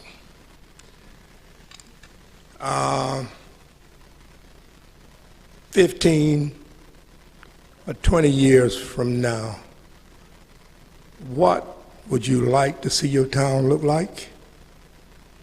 And this is a follow-up question to what Mr. Gladden mentioned. As far as the general makeup of your workforce and your department heads, and to make it a little simpler, how diverse would you like to see those people? Let's start with Ms. Carlton, please. Again, in my statement, I believe in diversity for this town. I don't think we've never had a black police chief here. We've never had a black mayor. We've never had a black female on the council. That would be diverse, and it would be even better if it would be a Latino sitting on the town council, no matter whether it's female or male. We finally got the fire department diverse, and that was a good thing. But I would like to see diversity all throughout the town, and I would like to see the town be beautiful without seeing a whole lot of overgrowth in the town, not looking like a town, that when people come into the town, they say, is this the town limit or is this in the country?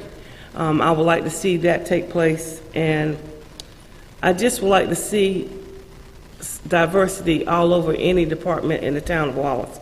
Well, you have that now as Public Works, but I would like to see diversity all throughout the town of Wallace.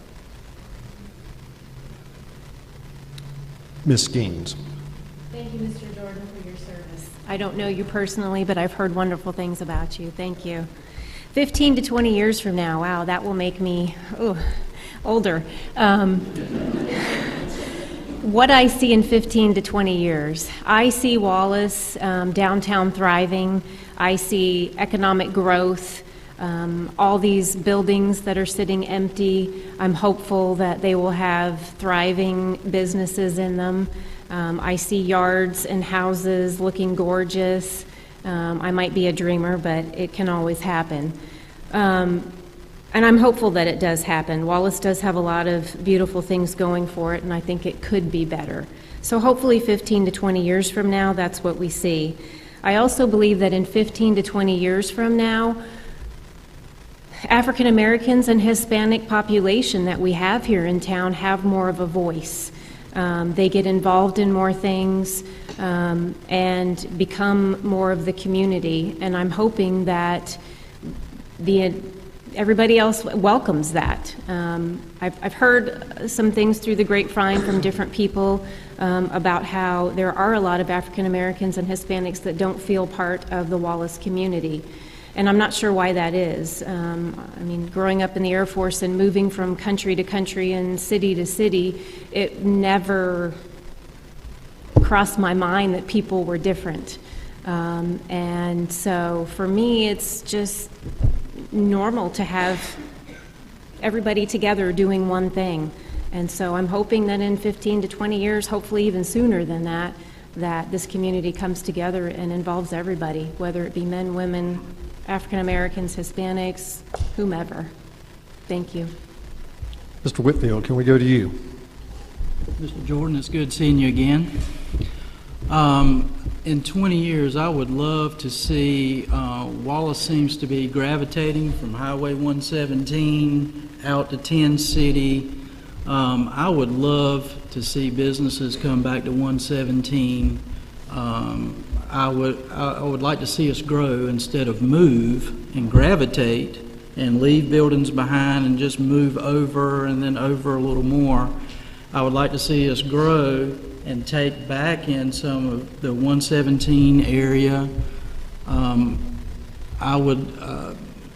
I think that would be, we have the infrastructure again for that.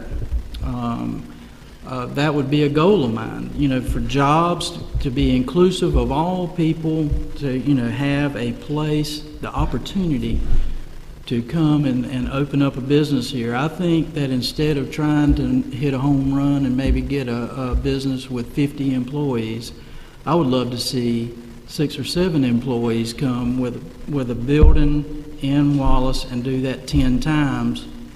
That would fill up a lot of buildings and grow Wallace. And then they would need to live here, they would need to shop here. That's what I would dearly love to see.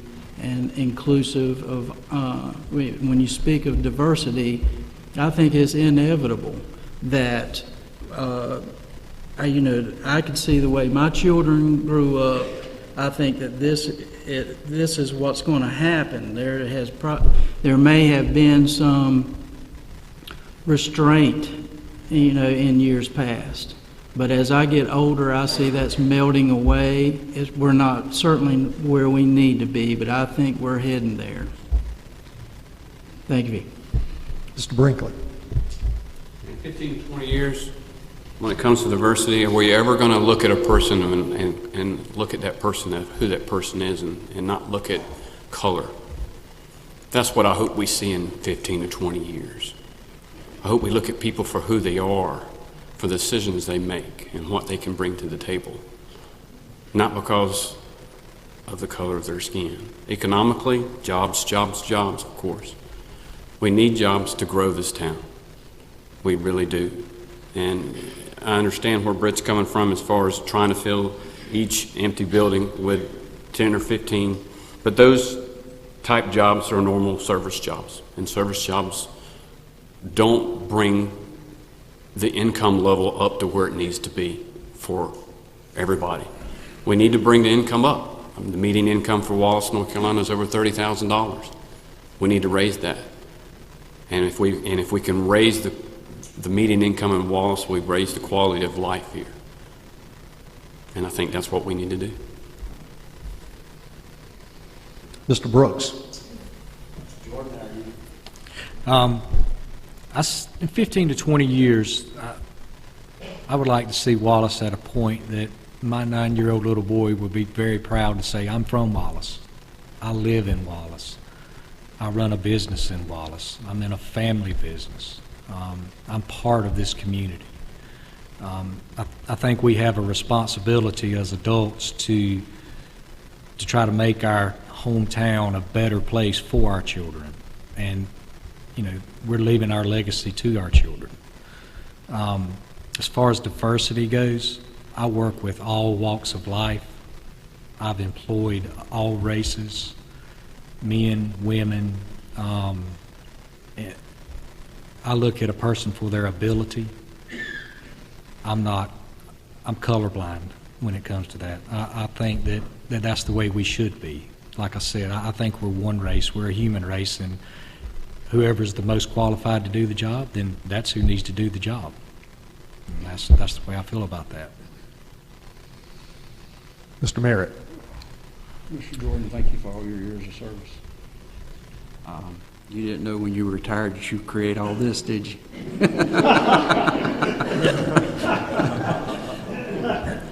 I remember as a child, my family owning the White House Cafe uptown. I remember walking the streets and people all over the place. I remember Christmas parades with trash cans down not the sidewalks, but they actually put them out in the street in the parking places and roped it off. And we actually had people that deep back to the stores. In 15, 20 years, I'd like to see that. I would like to see all the stores fixed. I'd like to see us be a beautiful town again. But to get there, I think it's going to take, as everyone else has said, jobs. But I also think we need jobs as we need an industry in here that creates 1,000 jobs, 1,500 jobs. That brings all this to life. And I do think in 15, 20 years, I see Wallace there. I see Wallace thriving. I see us growing. I see all the stores full, all the housing full, a building. And I see a future for my children, myself. As far as diversity, I agree with Mr. Brooks. We're all one. Where you're a man, lady, color of your skin, where you're from, doesn't matter. If you're qualified to do the job, that's all that matters. If you're willing to learn to do the job, that's all that matters. Myself, working for a corporation at one time, I started as a machine operator and worked myself all the way up to a supervisor. I didn't know how to do anything in that. That's time, sir. I'm sorry. Okay. Didn't know how to do anything at that time, but I learned how to. Thank you. My name is Louise Herndon. I'm from Wallace, North Carolina, which here. We just retired back here from, this is for everybody on the council. We just retired back here from the military. And when I first got back home, it was something different because as a child, I always said that when we retire, as I got married, that I would like to retire back to my hometown. But I kind of have got discouraged being back home because when I first got back, I stayed right here off Old Teacher Road. And I understand that we off on Allen Street outside of the city, outside of city limits, but we still in Duplin County. When I moved home, we had trees and stuff all in our neighborhood on the highway, which is state highways, but we still here in Duplin County. When I went to call somebody to ask for some assistance or help, they told me to Google it, call the town. I called the town told me to call Kingsville, which the transportation guy in Kingsville, he was very helpful. But he said that he only have, North Carolina just so big that annually they only have a little bit of time to send somebody out. But my question is, with this being a small town, it's hard to find information out, even with the youth or whatever. Because with me being prior military and also don't mind helping, stepping in, volunteering, even when I asked how could we start a girls and boys thing, I couldn't, like they told me to Google it. You know, you can't Google everything when it's a small town. So my thing is, if y'all, whoever I vote for, what benefit will you give to me young? Because I don't have 20 more years to give nobody. So my thing is, for my kids, we have 5 kids. We have 2, a 7-year-old and a 12-year-old. We're not used to being stagnated. We're not used to coming back to a town where we don't have nothing to do. And it's depressing, but I came back to take care of my father. But I can't go nowhere. So in the meantime, what I look forward to with y'all, that I can say that my mayor or my councilman is going to have something for us to do or either hear our opinion. Ms. Skeens, you want to start with you? From your question is the same issue that I had when I moved here, as far as trying to find information out about the community. I wanted to review town council minutes. Everything online was 7, 8 years old. I wanted to find a current budget. The last one I could find was 2013, 2014. There was a lot of town ordinances that I wanted to research, and none of that was online. So I had the same issue that you had, and I had to end up either going to town hall, which for a lot of people is very inconvenient, and then most of the time you have to pay for copies, which made me a little angry because it should be public information. So I had the same issues you did. And if elected, that is one thing that my poor husband has had to hear about and pull my hair out about, is because there's not any information for people out there as far as what we're doing. And none of this is a big secret, or it shouldn't be. All of this information should be free to everybody to have and easy to access. So I am definitely with you there. Mr. Brooks. Sounds like your concern is the lack of information that you're able to obtain from the town, or is it the lack of, you're not being able to get informed about the happenings of the town? Which is it? It's a lack of everything. Lack of everything? Yeah, because, I mean, I'm just to the point where if I didn't have my father, I would have been gone. Because I just feel like that, I know it's more to me here, but there's people that's been here forever that's still doing the same thing, and that's really, and I know everybody got their choices of what to do and what not to do, but when you come to like the kids, there's a lot of smart kids out here that want to do, but whatever life choices that their parents made or whatever, they're stagnated too. But somebody like me come in, you know, like they say, a community building would be good, but nobody want to talk about a community building when you ask about it. Right. You know, as I said before, I'm involved with my church out at Wallace. We have a fifth quarter after the ball games. It's announced at all the football games for all young people to come and be involved in. That's one thing that I'm heavily involved with. I'm heavily involved with the scouting organization for the kids that, you know, need somewhere to go. I would encourage you to, you know, bring your kids and get them involved in the scouting program. We meet every Monday night at First Baptist Church.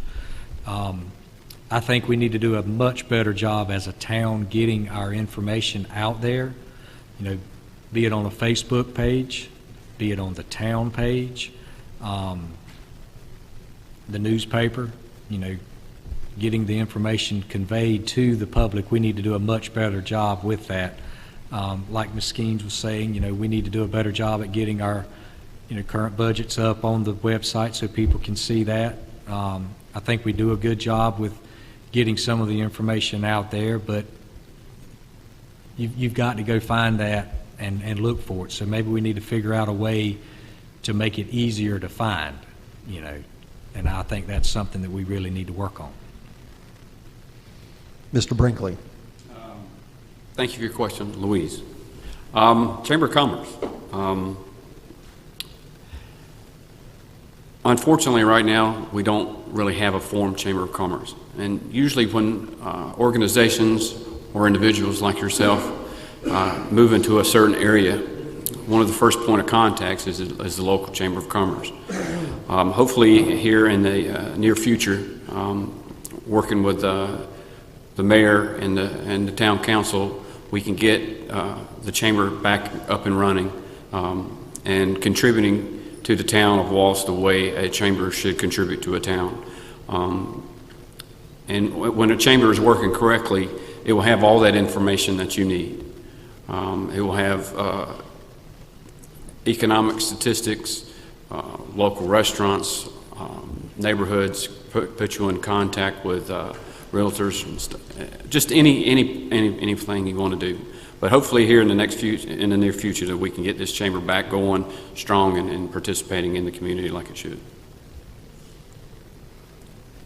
Mr. Whitfield. Yes, ma'am. I think our point of contacts could probably be brushed up a little bit. If you want to find out something from the town, then there needs to be someone at the town, at town hall, that you can call to be able to answer your questions. Also online, you know, if we are behind the times of putting information out that's easily, not just Google it, you know, and then wade through all those things that have to do with Wallace, but our website. We have a website that you can click on and catch some information, and maybe that needs to be polished up a little bit so that newcomers or anyone that has a question, or where to find what's in what building, where's the police department, where's town hall, where's the parks, who are to contact people. Some of those things are on our website. But again, that may need to be polished up a little bit. Another point of contact is our chamber, Kurt Simpson's group here. It is trying to build back up to full strength, and I'm certainly behind that effort. That would be a good point of contact so that anybody that's inquiring about the town or in your situation is like, who do you talk to? Where do you go? We need to simplify that. And if you've struggled with that, then that's certainly something that has got my attention, and I would look at it. If elected, that would be, if you would bring that to my attention, then that would be something that I would bring up in a meeting and say, hey, people are having trouble, seeing, what we have, where it's at, and who to talk to. So thank you for your question. Mr. Merritt. When I started thinking about running for town council, first thing I did is went to the town website. And I was just as lost as I was when I started. So in agreement with what I think everybody up here has the same opinion is we do need to update our website. But there again, we have gone through some difficult times with the town, with a lot of department heads changing, not trying to make excuses. But our people at the town hall ought to know what's going on. I've lived here for 47 years. Until the last 3 months, I didn't realize how involved or how good of a part we had, how it expanded, how it goes over, how it, with all the teams, the kickball, the adult kickball. I didn't know that myself, and I've lived here all my life.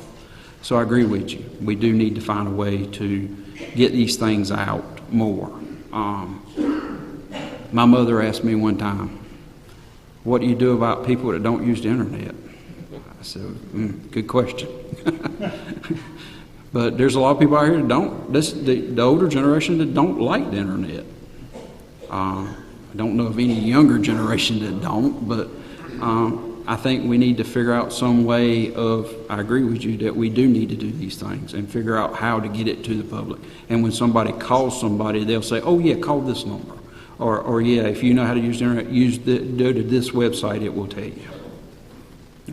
Thank you. Ms. Carlson. Thank you for your question. Well, one of the things you asked about was a club for the boys and girls. Well, Duplin County had that at one point, and it's been dissolved. But another point of contact that you can have for your children would be 4-H or the Boy Scouts, like Mr. Brooks has said before. Maybe the new, maybe the council can update their phone systems and have a phone number where you can reach one of them to discuss your problems with, or the mayor said he's available all the time. So maybe you can call the mayor with your concern. And if elected, that would be something that I will, if elected, that would be something that I would want to work on. That would be one of the first things I would want to work on. Thank you for asking the question. Thank you.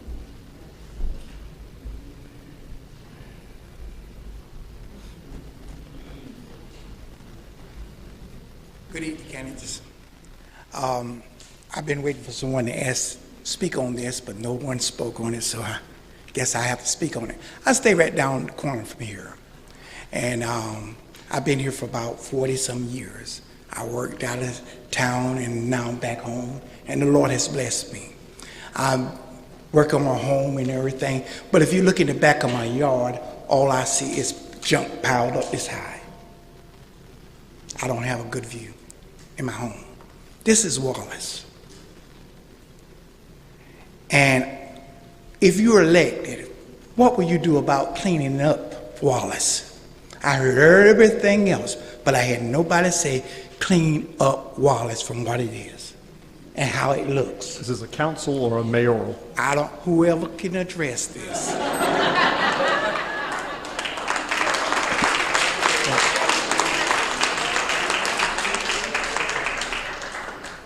The one that want to do something, I can see the same thing. Which one? Let's give you some variety. Let's let the council answer that, please. We'll start with Mr. Whitfield, please. We have a new unified development ordinance that was put in place in 2013 for that purpose, was to give the town more teeth to go in and clean things up. So I also am hearing these concerns, and you got a round of applause because there's unity on that question as a main concern. Is there's infrastructure and what can we do to clean up Wallace. We have the ordinances in place. We just need to go there and do it. And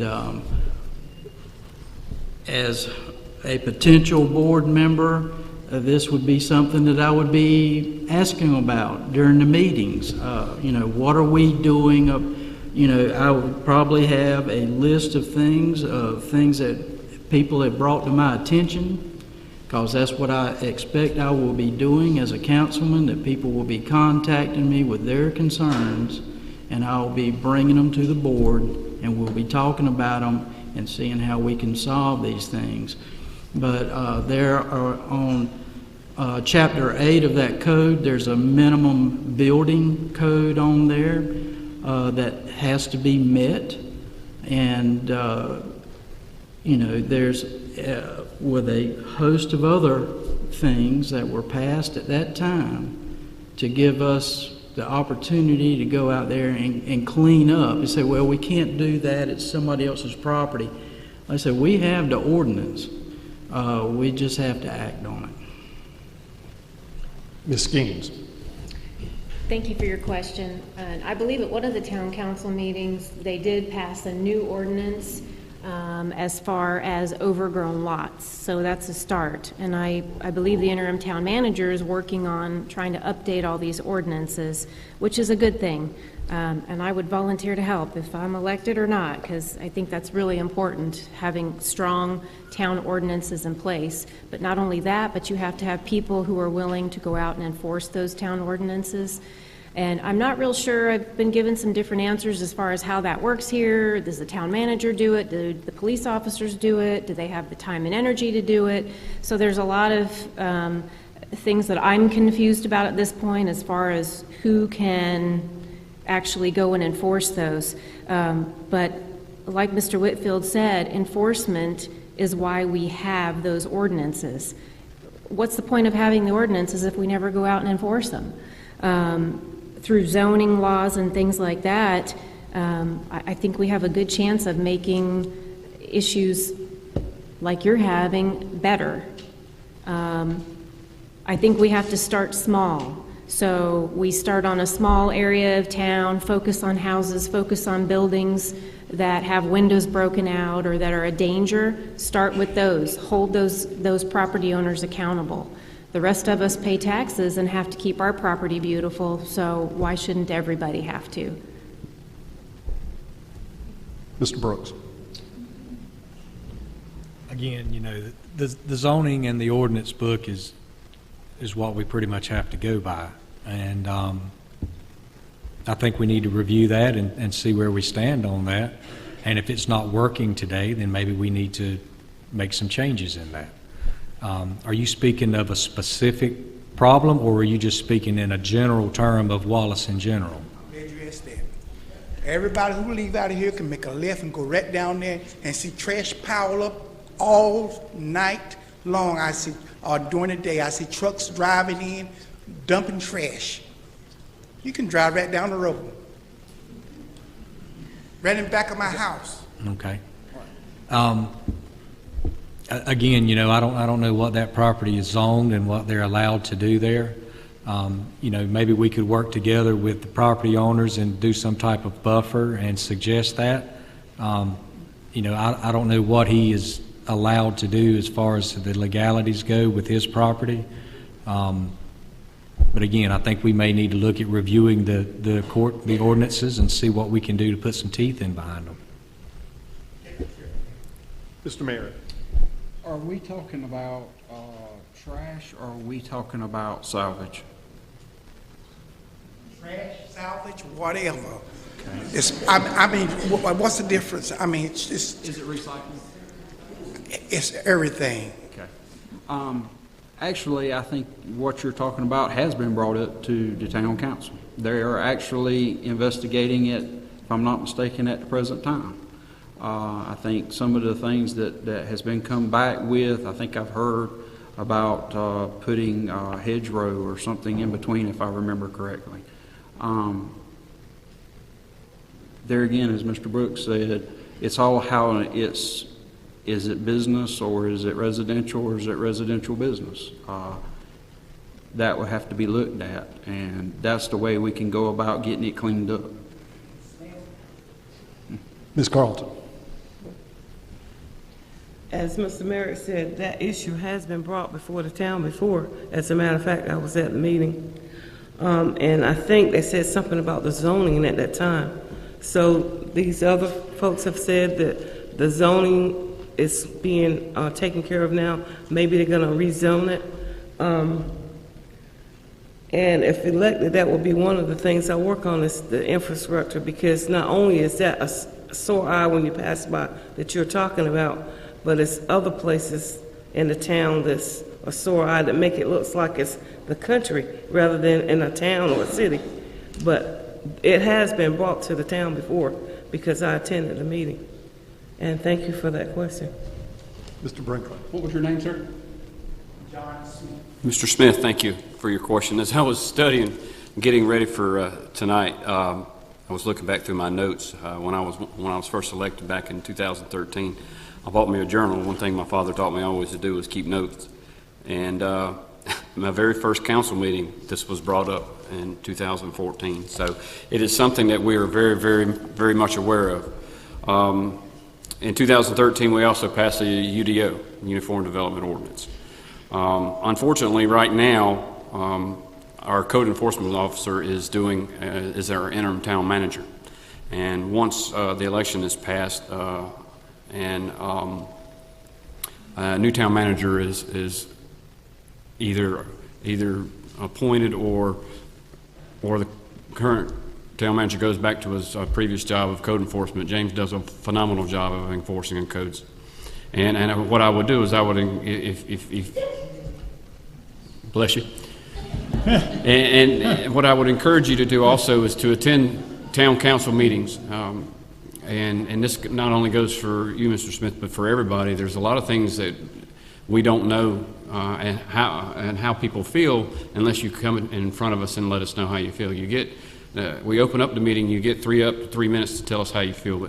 But going back to what you said, sir, the Uniform Development Ordinance was developed exactly for that purpose. Unfortunately, right now, and not making excuses, we don't have that code enforcement officer that's doing that full time right now. Thank you. Thank you. Next, this will be the last question from the audience, folks. We've been right at 2 hours, and these folks, I'm sure, need a break, and many of you may need one too. So this will be the last question from the audience, and then we'll move to closing statements. Hello, I'm Tony Horn with Wallace Fire Department. I am one of those who did leave Wallace, North Carolina, get a degree, and did come back home, just to clarify that. It seems to me that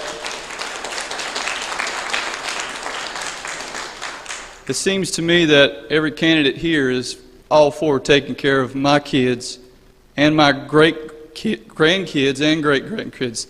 So this goes to the candidates running for mayor. If you're all for taking care of my kids, and we have looked in 15 to 20 years from now, please tell me the reason why you think that the Boney Mill project is a good idea. Ms. Skeens. Sykes, gosh. I am so sorry. You're asking me why I think it's a good idea? Since you're for taking care of my kids, yes, ma'am.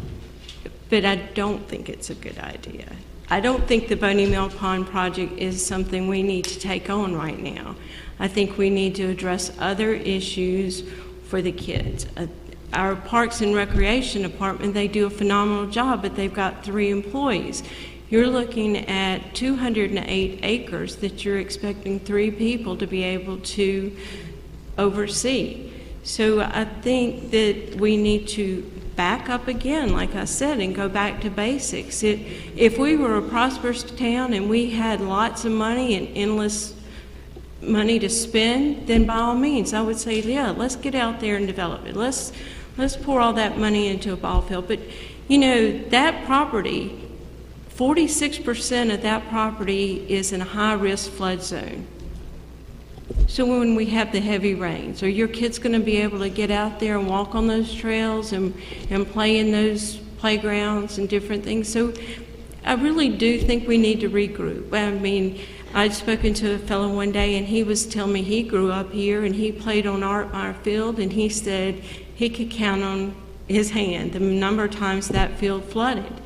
He said, so it was just a matter of maybe putting some proper drainage. I mean, putting a little money into what we already have existing so that your kids right now have something to do.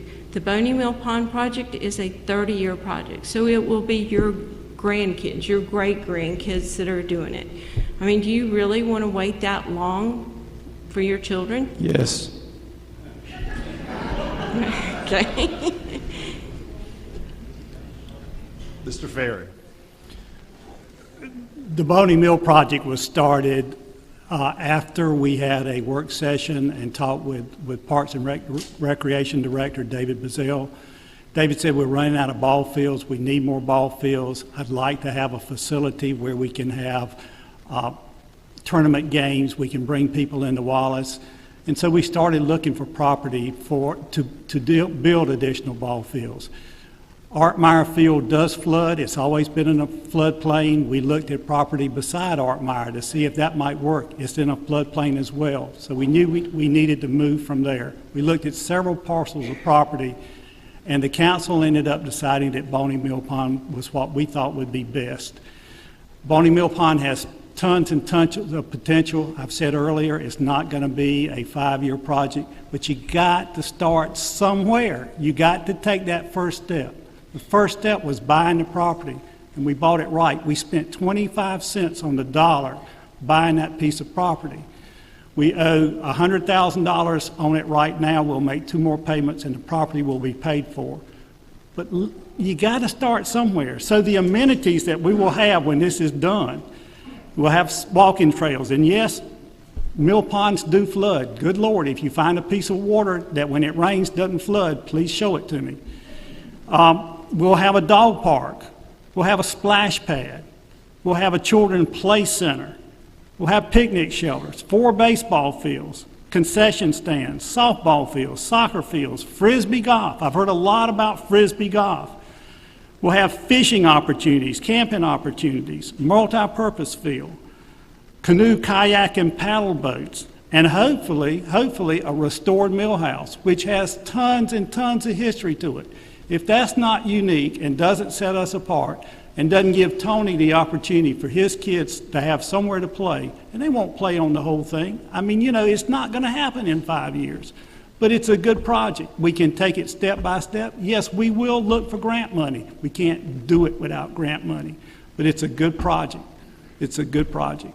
We've had grant money out there already, and we've spent some FEMA money repairing it too, and that's a good opportunity. It's a good project. Thank you, sir.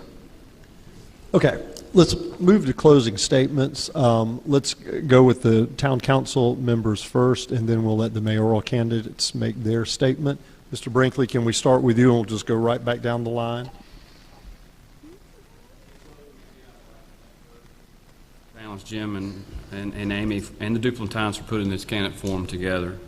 Tonight, a lot of very important items have been discussed, and there's still a great deal of unfinished business that needs to be done in this town.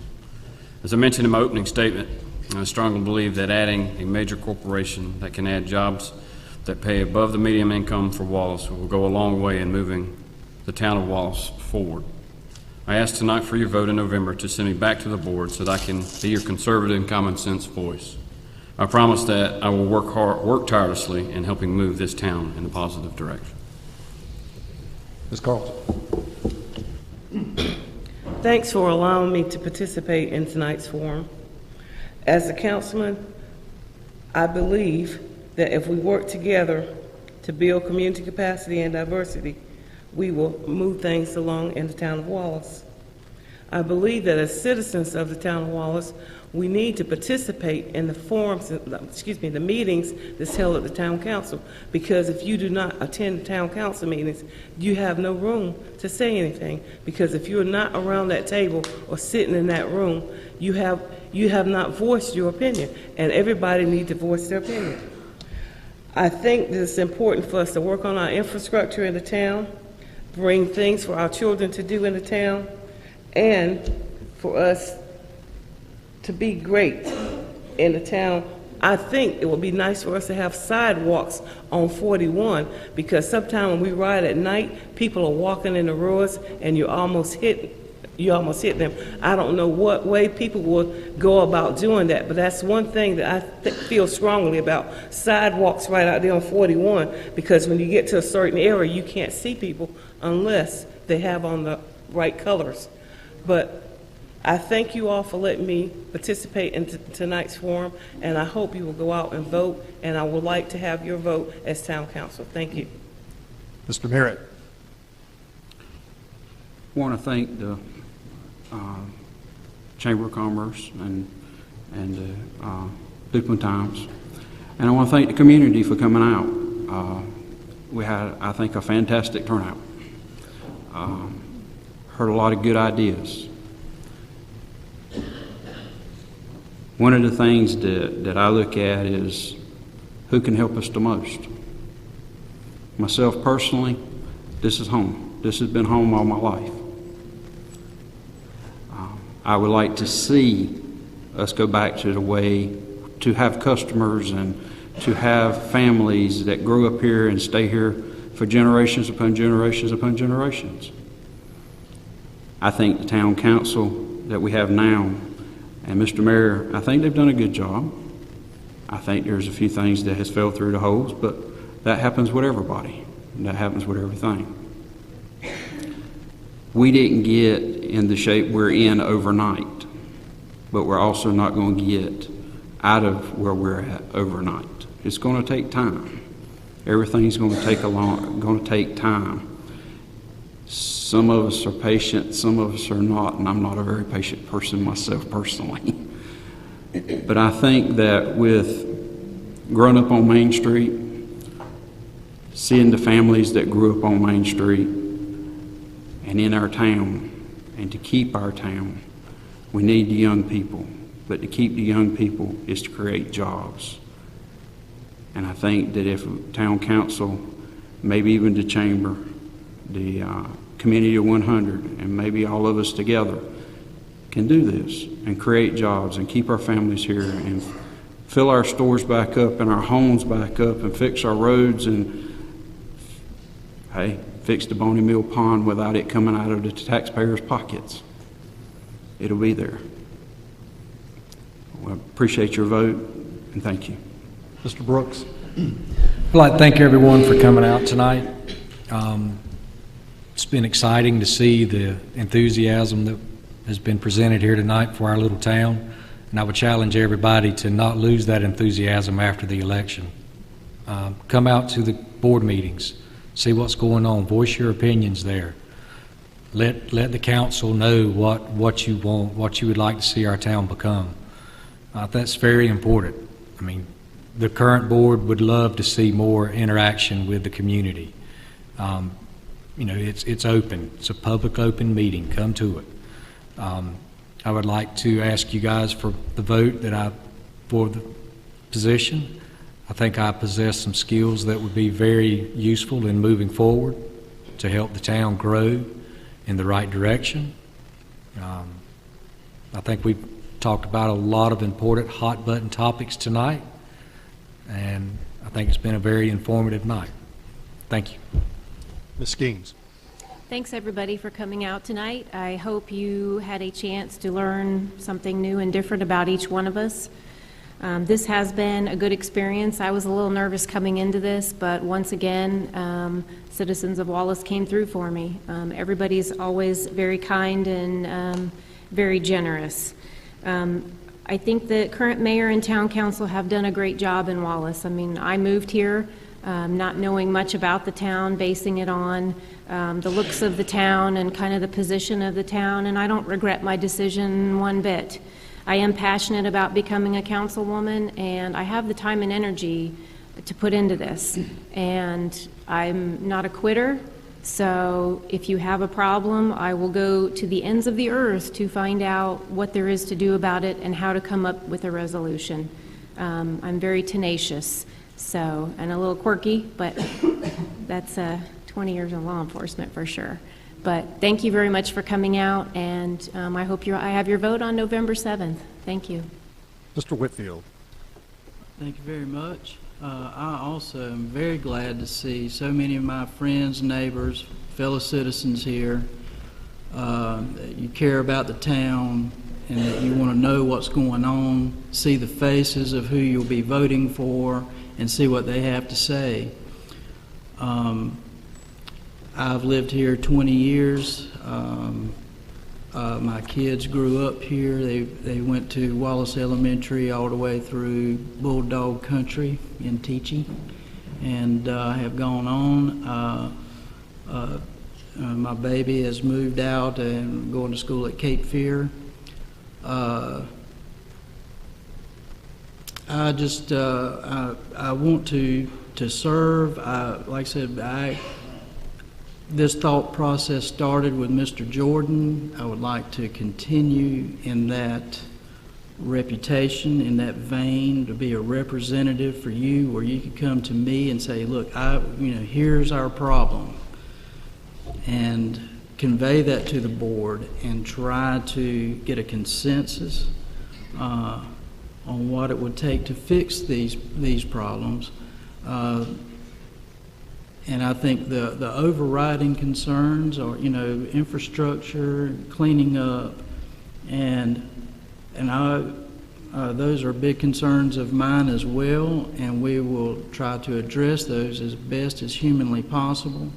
And I want to let you know that I'm behind our law enforcement and our police officers, fire department, to give them what they need. At the bottom line, we are a service provider. We pick up your trash, your water bill, your sewer bill, and your protection, your parks and recreation.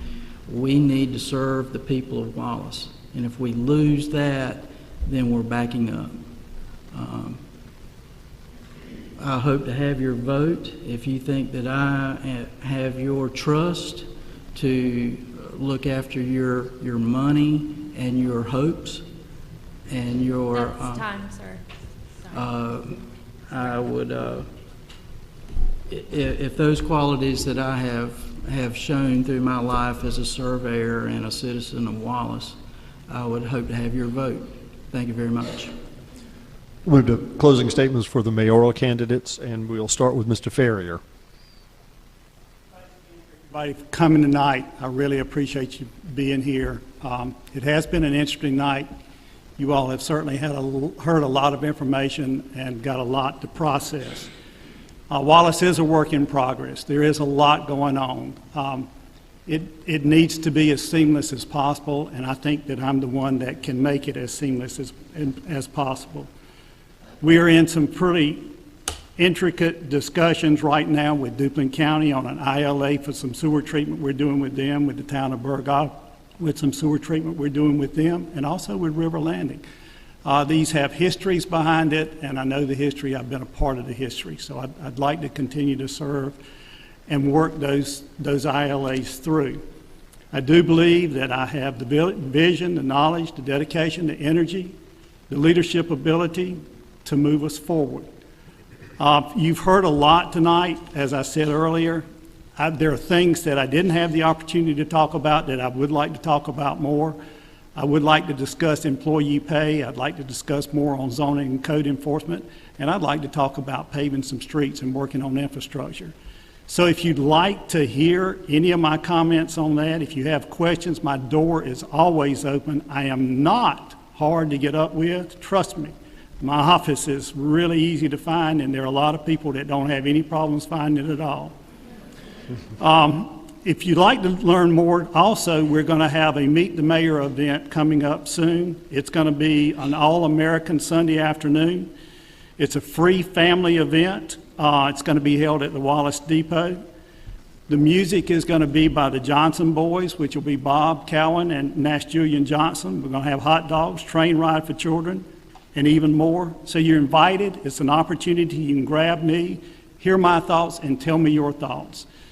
I would appreciate your attending. I appreciate you being here tonight.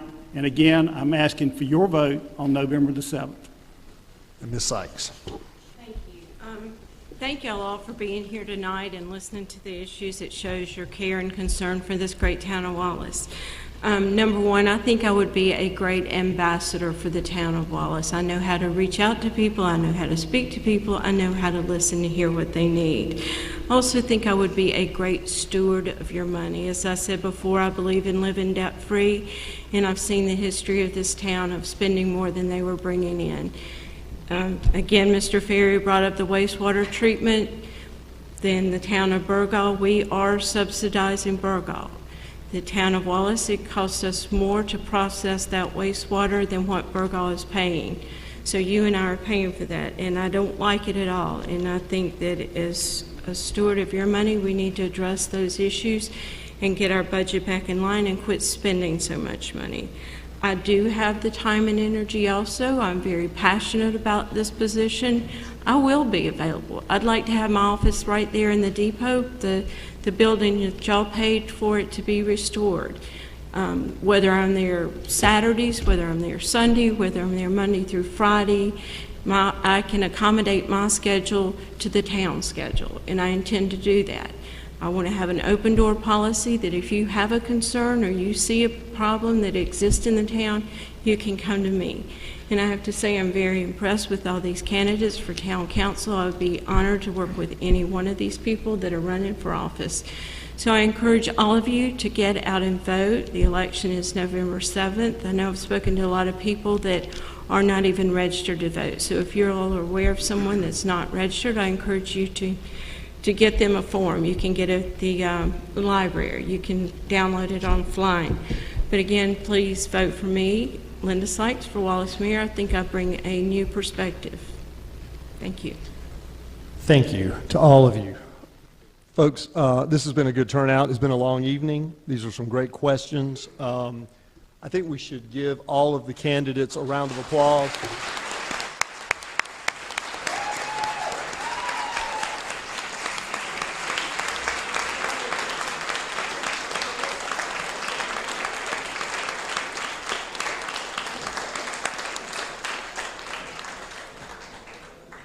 Thanks to all of you. It's not an easy thing to do, and they did a great job. Thanks to all of you for coming out to and caring about your community. Good night.